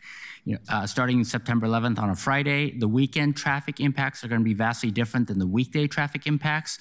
And we expect after about the first week, if we see a dramatic change in traffic volumes, or we see an area that is problematic, we are going to be working with our traffic engineers as well as with PBOT to see are there other options that we can take, such as closing a ramp, reopening a ramp. But it's a very dynamic situation, because if we close or open another ramp, that has potential implications to the city system as well. So we got some subject matter experts that will be closely monitoring the situation at a regional level to see what we can do to respond to the challenges that the closure will have on the traveling public as well as the freight. David, and you have similar meetings beyond the Swan Island Work Group with the good folks out at Rivergate and also people out at the Jubitz truck stop area? Yes, we are reaching out to Jubitz per our meeting last week. Okay, I'm glad that. And Councilor Ryan, if I Yeah. might add, PBOT is going to attend the next, we always attend the freight committee meetings, but there's a freight committee meeting that's coming up next week where we are going to go to talk about this project. That group is made up of any number of carriers from around the region, and many of them have been made aware of this work, especially through the work of Jana Jarvis, but we're going to be making sure that they're aware of all of the efforts that are underway to support freight movement. You're going to take up a lot of that agenda. You know that, right? Yes. Yeah. I know Elizabeth, I'll end with this. You're in that group representing PBEM. What group is that? It's the group of the city that's all connecting with one another. But I didn't see public safety on there. And I know this was brought up earlier, but I'm so concerned. How are our first responders, specifically fire, police, going to feel like they're really connected to all the nuances of this challenge? Yeah, public safety is included. We have members from each of the public safety bureaus. Okay. And then that wasn't on the list earlier. That's why I asked. Yeah, I think I said each of the service areas, and then I mentioned some of the other groups. Okay. But each of the service, I think we have like 60 members right now that each include public safety. And then we're having additional meetings on top of those internal coordination groups that are public safety specific. We're also including Multnomah County and AMR in that as well, Okay, as thank well you. as the hospital providers. And this is a question about navigation systems. I think that sometimes they don't keep up with the reality of the situation, and it sounds like there will be some changes now and then that take place. I've got to experience that with the Morrison Bridge being closed now and then over the last 2 weeks, but it doesn't tell you that on your navigation system. How do you communicate with those? And who's the smart person that's going to explain that? Navigation. Huh? I said we already on it. So there are a couple of things. There's NavMan that the public safety cluster already uses as a tool to help to inform the ways that they will move about the city. They talk to Google. That's why Jacob is here, because he's going to talk about that. Hi, Councilor Ryan. For the record, Jacob Sherman, use he, him pronouns, work at PBOT. We have reached out to Google already to see what we might be able to do and working with them on routing. We've started a conversation with Uber and Lyft as well to make sure that their routing algorithms are maybe getting updated so drivers aren't getting stuck in traffic with frustrated passengers. And we're trying to reach out to some of the other technology companies. This is a little bit of an uphill battle. Cities around the United States have been trying to get the platforms to work with them for many years. Yes. But we're going to use this as another good example to try and be collaborative with them and make sure that we're not diverting traffic onto things like neighborhood greenways as much as we can. And when you're in those dialogues, you get to talk about things like Council Pertolgini brought up, like when cars go into the neighborhoods. I find a lot of cars go into neighborhoods because your navigation system will tell you to do that. And that's what we're working to hopefully be able to inform so that they will not do that. Okay, thank you. I assumed that everything I asked you've all been considering and thinking about, so I really appreciate the dialogue that we're having today. Absolutely. There's been a lot of work that's been happening, Yeah. and we are also appreciative of the opportunity to bring the information forward through this work session so that you can know that there is thoughtful consideration regarding the ways that we're going to show up as a city. I won't touch on the music selection, but I'll just say, true to my stereotype, Ease on Down the Road by The Wiz. Sounds would be good. And I think some of your signs, I know you don't mean to put those up for this one, but speed kills, slow down is probably not going to go over that well when you haven't moved in like a half hour. So this too shall pass might be better. But we will be we will be doing some of that while we want to be as lighthearted as possible, because this is a time when there are a lot of things that are on a lot of people's minds that are not favorable. We do want people to take this seriously. We recognize that if done poorly, if we are not coordinated, it could have very dire consequences. And so we are taking that very seriously. Thank you, Councilor Ryan. Thank you, Councilor Ryan. Councilor Smith. Thank you, President Dunphy. Director Williams, question, is there anything that you need that we can be helpful with from where we're sitting at right now that you don't have? Money, but what would be really helpful though is counselors, as we prepare the information that's going to be shared citywide, that you work with us to perhaps even customize the messages that you might send to your constituencies. Okay. They listen to you. You're influencing their opinions and the ways that they're behaving in community, and so we would hope that we would be able to piggyback on some of the really fine work that all of the counselors are doing to get information out to your constituencies. We also, as you're getting this information and you're helping to share information, that if you're in conversation, that you do let folks know that there are people standing by to provide support and responses to their questions or concerns. ODOT will have certainly places that people can go to get information. We're going to be working on scripts to share with 311 so that they'll be able to be responsive to community who have concerns. And then we're going to ask that you, in as much as this may be a hard thing to do, ask that our community come together with a certain degree of patience to ensure that we can get through this together, and be honest and forthright about the things that are concerns, because if we don't hear it, sometimes we don't know that there's a problem that we need to solve against. So please make sure that you're sharing that with us. That's a good idea, because we do a weekly electronic newsletter, and I can put that in our newsletter every week throughout the 5 weeks from now until, just to remind people, because people forget. But the other thing that I heard earlier was that there are a lot of cameras that are additional cameras that are being put up. Will they stay after, or will we go pick them up? There, okay. I'll ask Wendy to answer that question. Yeah, the plan is to have the cameras installed, stayed at least through the next couple phases of the project. So when there's a northbound lane closure, so that we still have access to those. And then we'll see what comes after those phases. If there are future projects where that they would be helpful for, we will keep them in place. Okay, perfect. Thank you. Thank you, Councilor Smith. Councilor Murillo. Thank you, Council President. Thank you guys so much for this presentation. I think it's really helpful for the public to hear what's going on and why. And I will say I agree with pretty much everything that Councilor Pirtle-Guiney laid out, and I'm a little bit concerned about the impact on especially city workers. I feel like that's an easy area where we have control. So if we can avoid people getting on the roads and just letting them work from home for those 5 weeks or so that it's going to be, I think that I'm just publicly stating that I'm in favor of that if it makes it a bit easier for everybody, including the employees and the other people that are going to be sharing the road. I had most of my questions answered as people were speaking, so the one outstanding question I have is about the additional cameras that are being added.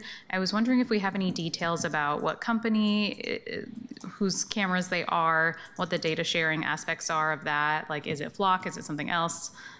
Just curious. That's a great question. I don't know if you know, David, but I can get that information for you. What I can also share is that they do not record on a regular basis. They are just monitoring cameras. We have the ability to record if we see something very specific in the moment that we want to capture, but we don't save those recordings. And so they are not recording cameras, but I can get the information on what type of cameras and system. Councilor Murillo, the cameras are called PTZ cameras, so point to zoom. They're manually operated, and they connect to the PBOT system or the ODOT system, so there's no third-party vendor. And in terms of installing the cameras, it was more cost-effective to install the cameras and use them primarily to monitor traffic and congestion, but also in some instances, we have the ability to adjust the signal timing remotely. And so if they're seeing a significant backup, then either a PBOT employee, traffic engineer, or ODOT traffic engineer can go in there and adjust that signal timing on the fly rather than sending somebody out there. Gotcha. Okay, yeah. Any additional details you want to share, feel free to email me afterwards, but I think that alleviates most of the concerns I would have. I think you were about to speak. I was just going to invite you or any of the counselors over to PBOT's the 14th floor, where we have a mini command center in terms of traffic operations center. So you can see what the cameras are doing, how they're doing it, how long they stay in a specific location. I think it is helpful to inform the understanding about the ways that we use that information and how, in fact, we are not storing the information, but really using it to help to be able to be responsive in the moment. Okay, that sounds like a fun tour. I'll take you up on that at some point. Sure. Thank you, everybody. Turn that off. Thank you, Councilor Murillo. Councilor Cannell. Thank you, Council President. Thanks to everyone for being here. In future, I'd love the chance to ask questions without having a 45-minute, without a pause presentation when we do these. Councilor Novick, in the interest of multimodal transport, but with no joy, I have to suggest I'm going to be 500 miles by the Proclaimers. I wrote down that I agree with Councilor Dunphy about the issue of externalized costs. I think that Councilor Pirtle-Guiney is correct. I am concerned that there's not just financial costs, but a lot of other costs, obviously time, but risk, safety risk being placed on us because we have to account for the places on that heat map that are not ODOT streets. I think I'll kind of cover a few of these, but as I'm doing it, can we pull up the slides one more time from you, David, specifically slide 11? So first, I appreciate the updates to the business assistance part of this since July 9th, but I will note that when I got the briefing, I specifically raised Jubits and when discussing the issue of traffic, and I'm disappointed to hear it's just happening now as a concern, or as a piece of outreach.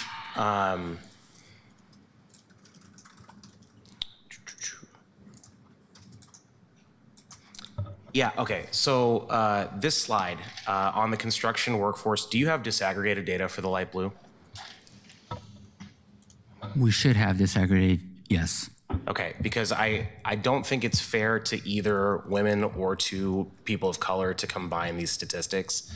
And I want to make sure that we have the opportunity to see how that's working, even though it does appear that it's being exceeded by a factor of 3. I just wanted to get that on the record. Since it's come up a few times, but we've been directing it primarily, it looks like at TriMet, I'll ask ODOT, what has ODOT done to increase transit funding? Is that a part of this budget? ODOT, I'm not aware that ODOT has done anything in terms of providing funding to transit for the impacts of this project. We have a set project budget. We are reimbursing the city for the signal timers to help mitigate the problem areas. We're providing the speed feedback signs to the city to be used. We're providing funding for some of the cameras to help mitigate. But in terms of other agencies, we know their impacts. We're providing some funding to TriMet to review some of our plans that affect their facilities as relates to the project. But as it relates to the broader response, there are no funds that we typically provide for that type of response. Thank you for clarifying that. I'll circle back on the cameras. Thank you for everything else. I think that for future, including next year, on the northbound side, that should be something that's baked in to the budget, is the externalized costs, not only to us, but to TriMet. To Director Williams, I have 4 questions. I'm going to ask them all together to be cognizant of time. There were 2 hotspots, one on the map, one around Northeast 15th and the other at the St. John's Bridge. I just want to ask the open-ended question for each of those of what's being done there specifically. I saw from the other presenters that there's a reference to, we talked about the transit work or the collaboration there, but on your slides, there's a piece about updates or upgrades to transit. And I wanted to just ask what's being done by PBOT there.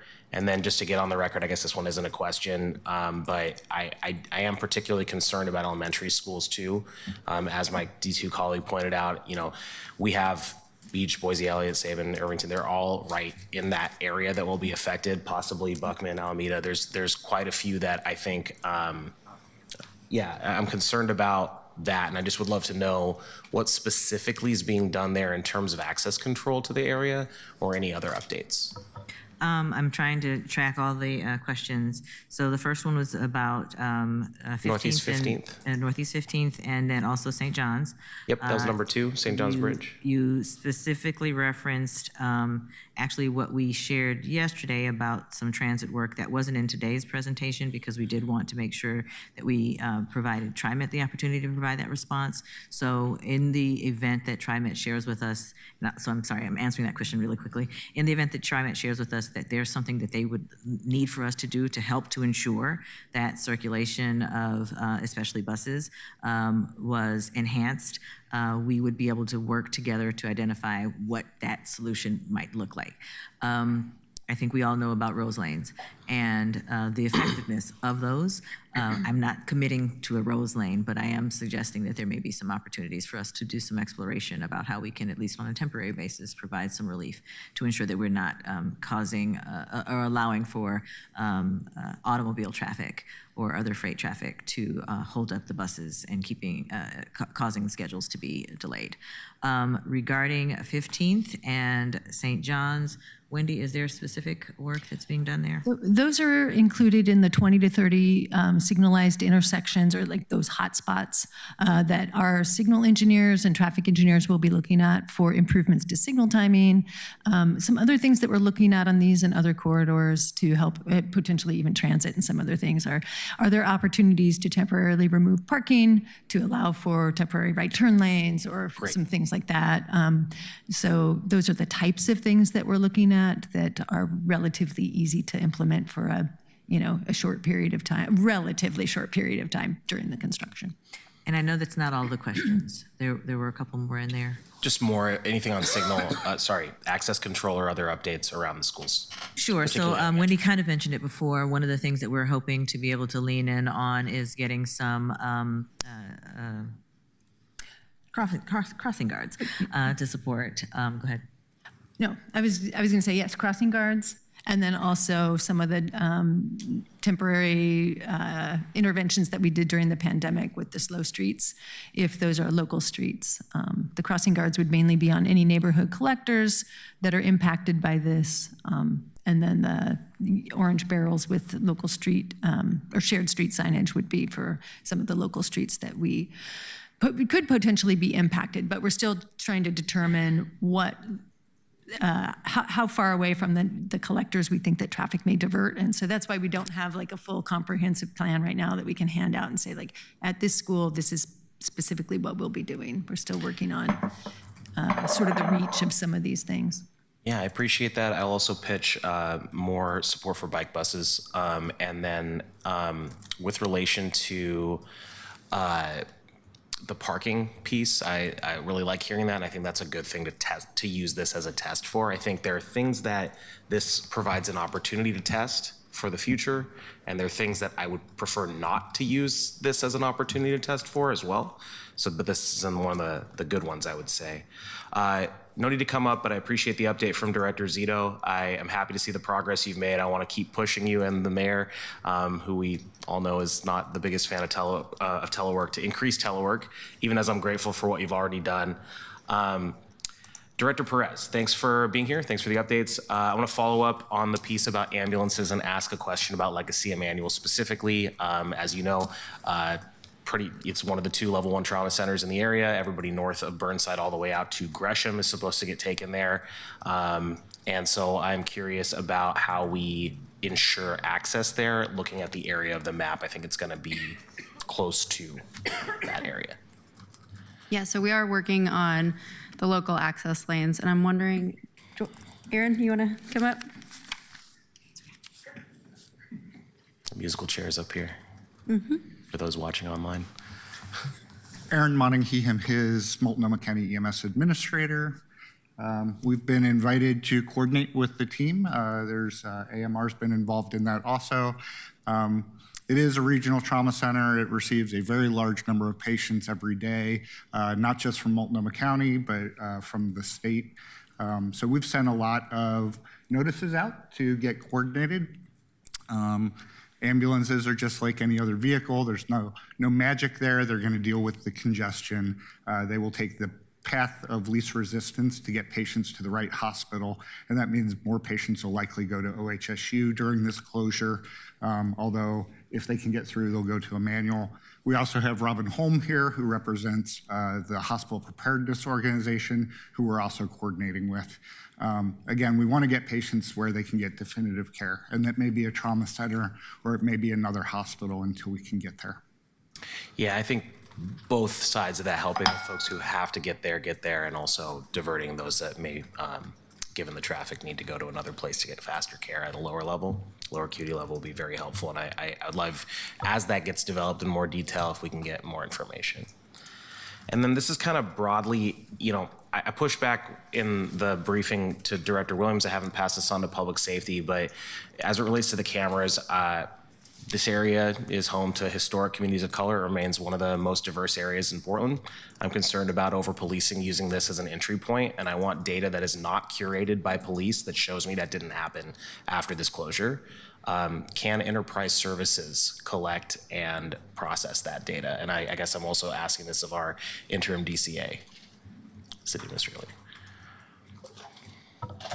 We'll go ahead and provide a report, but typically that information, and this is not new to cities and the use of that traffic information, that information is not typically used by public safety for any mechanism unless there was a traffic accident or an event like that took place, but it's not something that they're visually looking at. I understand that. A couple years ago, we had a presentation on the use of drones for, at the time, taking pictures after the fact only of traffic incidents, locations that traffic incidents and accidents had occurred. That was at least the pledge. And then later on, we have seen use of it to show heat mapping of street racing as it was happening, which is outside the originally council-approved scope for police.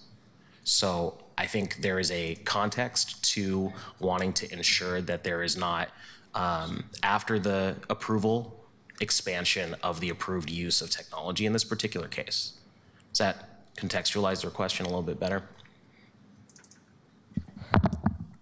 It does. I'd have to look at it from an operational standpoint and what that means from an operations, and we can follow up with you from the standpoint of what it looks like from operations. Typically, these things are located in a traffic management center, not accessible to PD at that time, but I'll let Millicent add anything else additional to that. Yeah, thank you, City Administrator Lee. Councilor Canal, the speed cameras, the red light cameras, all of those cameras are monitored by folks that are PBOT employees sworn to be able to do that work, but they are not officers in the same way that law enforcement would be considered. So we'll be able to monitor that information and provide the reporting that you're requesting, but we don't typically share the information either unless there is an active cause for that type of sharing. When you may get the weekly reports on fatal crashes, that's when information sharing does happen, just so that people can place the scene together, piece the scene together. But typically, that's not something that we're sharing. Yeah, I appreciate that. The word typically is doing a lot in that sentence, though. I'll strike typically. That is not what we do. That is not our practice. Thank you. And just to follow up, like I'm very concerned by what Wendy said about installing cameras in our neighborhoods for another year. I mean, you said during multiple phases of the process that goes into next year. So just to clarify, that means that there will be hopefully less than a year, because you're not doing it in September next year on the northbound side, but maybe 8-9 months of no project on I-5 while we have cameras set up in our neighborhoods. Is that accurate? The cameras would be set up, but do they have to be activated? They don't have to be activated. There are some that are in the area of the MODA Center that were already existing that are active most of the time because we monitor major events at the MODA Center. So if there are any in this area that would help us monitor major events, we might keep those active. But I can talk with our traffic operations center and discuss like which ones we want to leave on, which ones we don't need, or we would just turn them on occasionally if we're having an event on I-5 or something like that. Yeah, and I'm speaking in the context of the residential areas primarily. As I mentioned, I think this is a good opportunity to test out the parking removals to create right turn lanes. I want to make sure that in the context of cameras that this traffic project is not an excuse to expand a surveillance state in my district. I just want to be upfront on that.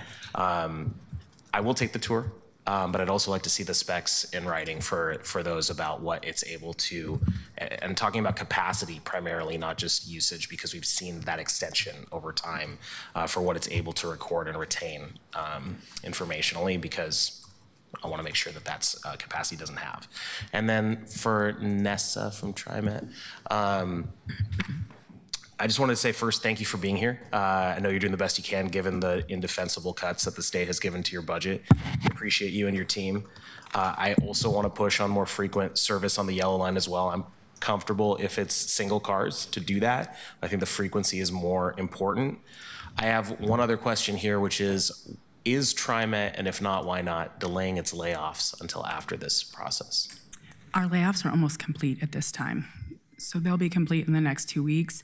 When I speak about some of those resources that we have, our operator counts are based on our service levels. And so there's a natural attrition that occurs with those. And so making sure we balance our operators with the service that's needed. And in rail, where we might be totally okay to be able to get extra service out, I just can't make that promise to folks. So there's just natural attrition that occurs as well with that work group. Yeah, so we've known this was going to be happening in September, October for a little while. I imagine prior to the start of those layoffs? So again, the primary people that are impacted for us, our ability to deliver service, are operators. Our operators were not laid off. We're not laying any of our operators off. There's natural attrition that occurs with those. And in particularly rail operators have a very long lead time for training. And because we know that we already have enough operators to deliver the service that's planned starting August 23rd, we haven't added to that work group, we might be just fine to be able to add extra service out there. I just can't make that promise because there is natural attrition that occurs, and that's retirements, resignations, promotions even. So it's not necessarily anybody doing anything to get themselves, in trouble. Yeah, no, I understand attrition. That makes sense. That implies that there hasn't been anything added yet for this particular project in our area. And so I'm a little concerned there, but I understand that you're unable to promise it. I understand why. The last thing I wanted to mention here was, we raised a lot of issues in previous briefings on lack of outreach, except to a committee that didn't have District 2 on it last year.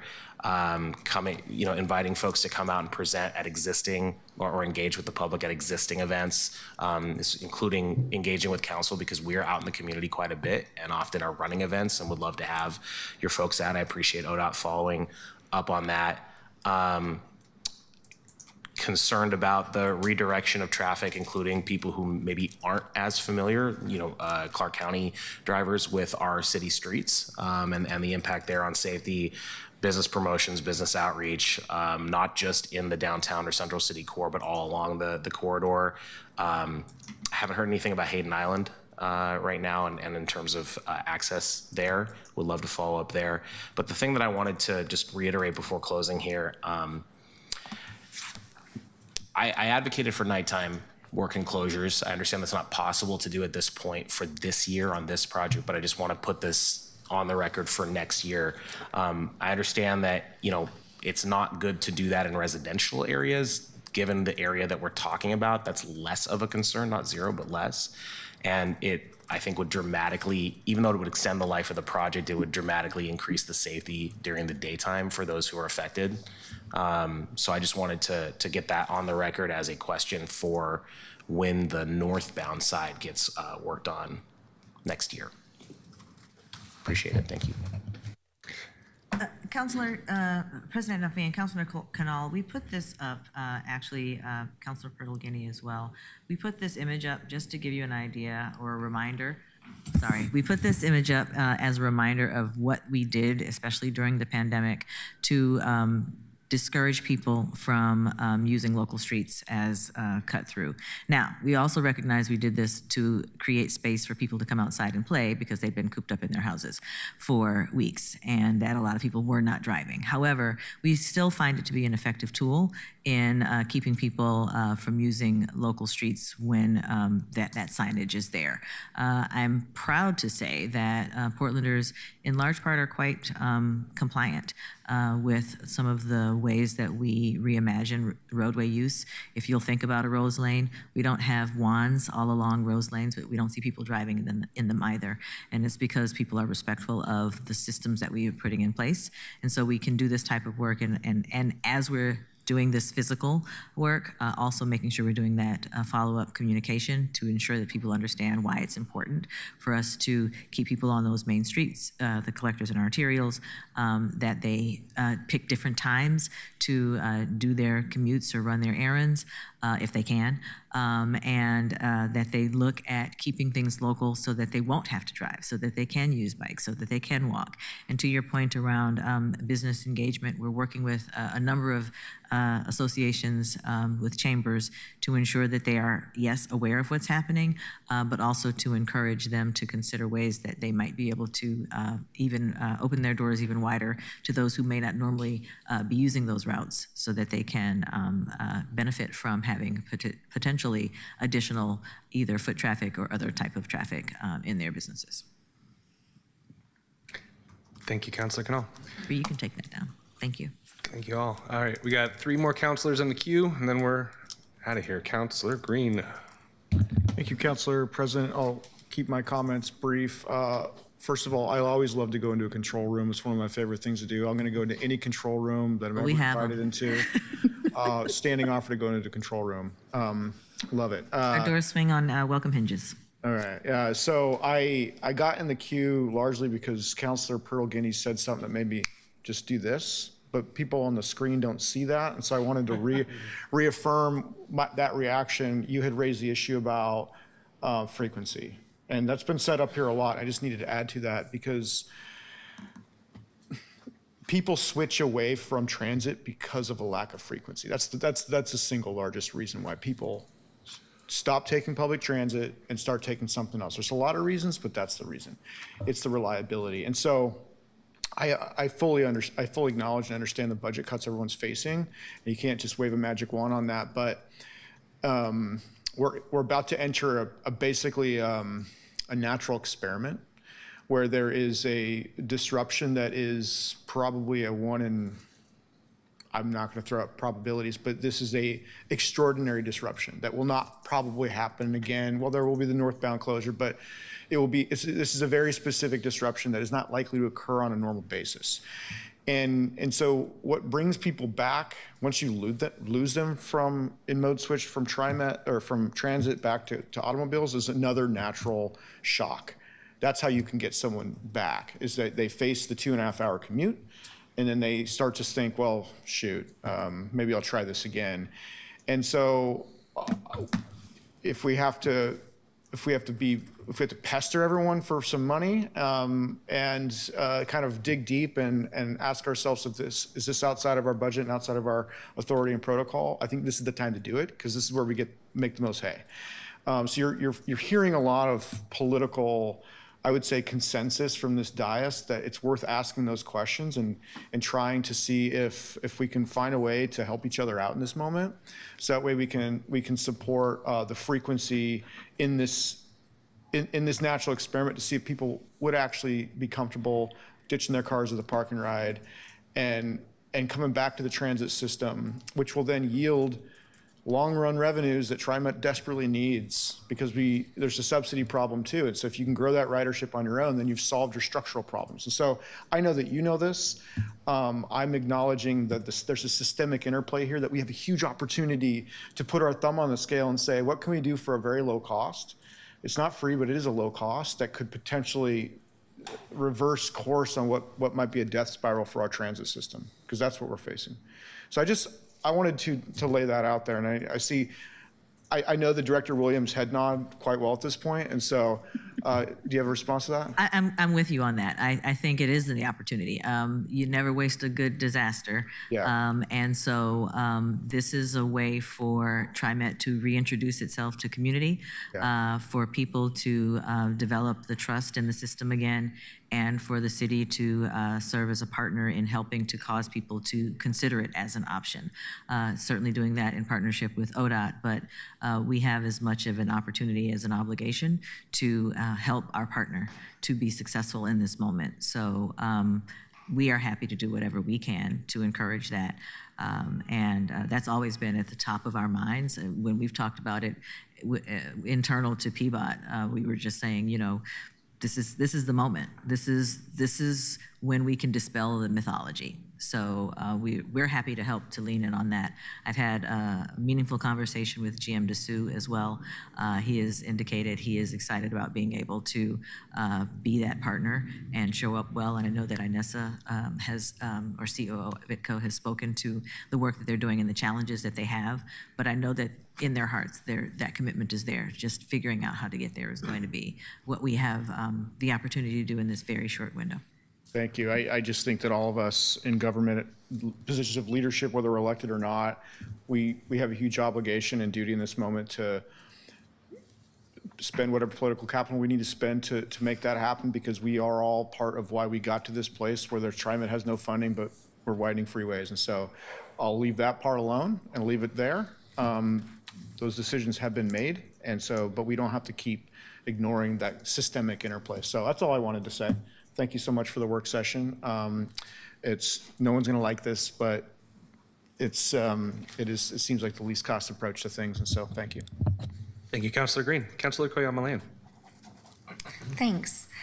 For ODOT in particular, I'd like to hear what collaboration has happened with our city staff who work specifically on Vision Zero, both Vision Zero team members within PBOT and also our citywide Vision Zero lead. And if there hasn't been direct coordination between those teams, is there openness for that to happen? Councillor Lane, I'm going to actually have to look to someone from our communications team because the vast outreach that we've done with the City of Portland, our partners, I'm not aware if we've actually reached out to staff at the city on Vision Zero. No?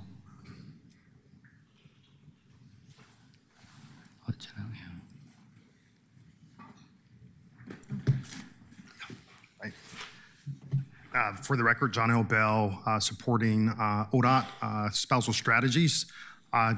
We'll have to get back on that particular one. What I will indicate is that as Director Williams indicated earlier, the whole project team has been working very closely with City of Portland staff, staff from other agencies in the region on a whole host of outreach. Counselor, while I know that your question was specific to ODOT, I will share that a number of our team members that have been working with ODOT over the course of the past many years do have a Vision Zero focus as a portion of their work.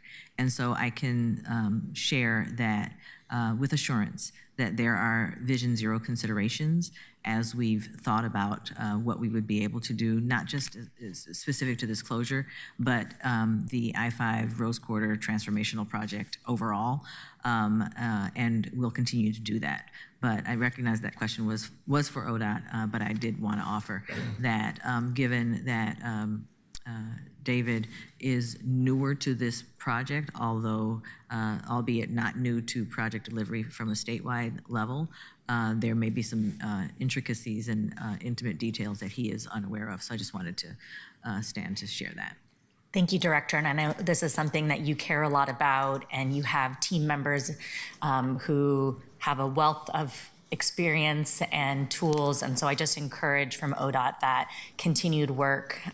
Please work with Director Williams. Please work with her Vision Zero team within PBOT. Please work with Dana Dickman on citywide Vision Zero work. And you know, that the goal is that Vision Zero is that there are zero serious traffic incidents and fatalities, and that's what we would hope for this time. So thank you. Thank you, Councilor Kamalain. Councilor Ryan. Yes, thank you, Council President. Earlier, Councilor Clark did a really good job of talking about the C-Tran. Is it C-Tran from Vancouver? And because C-Tran isn't here, perhaps I want to follow up on that and underscore it. First of all, who will be responsible in this panel to make sure that C-Tran gets this question? It's thank you. It's TriMet. Because I really do think the shuttles to the Expo Center, where there is a large parking lot, Metro will have to be a really good partner on this one, obviously, will be great in terms of having that system in place. However, we didn't talk about 205, and the red line could also be used in that manner.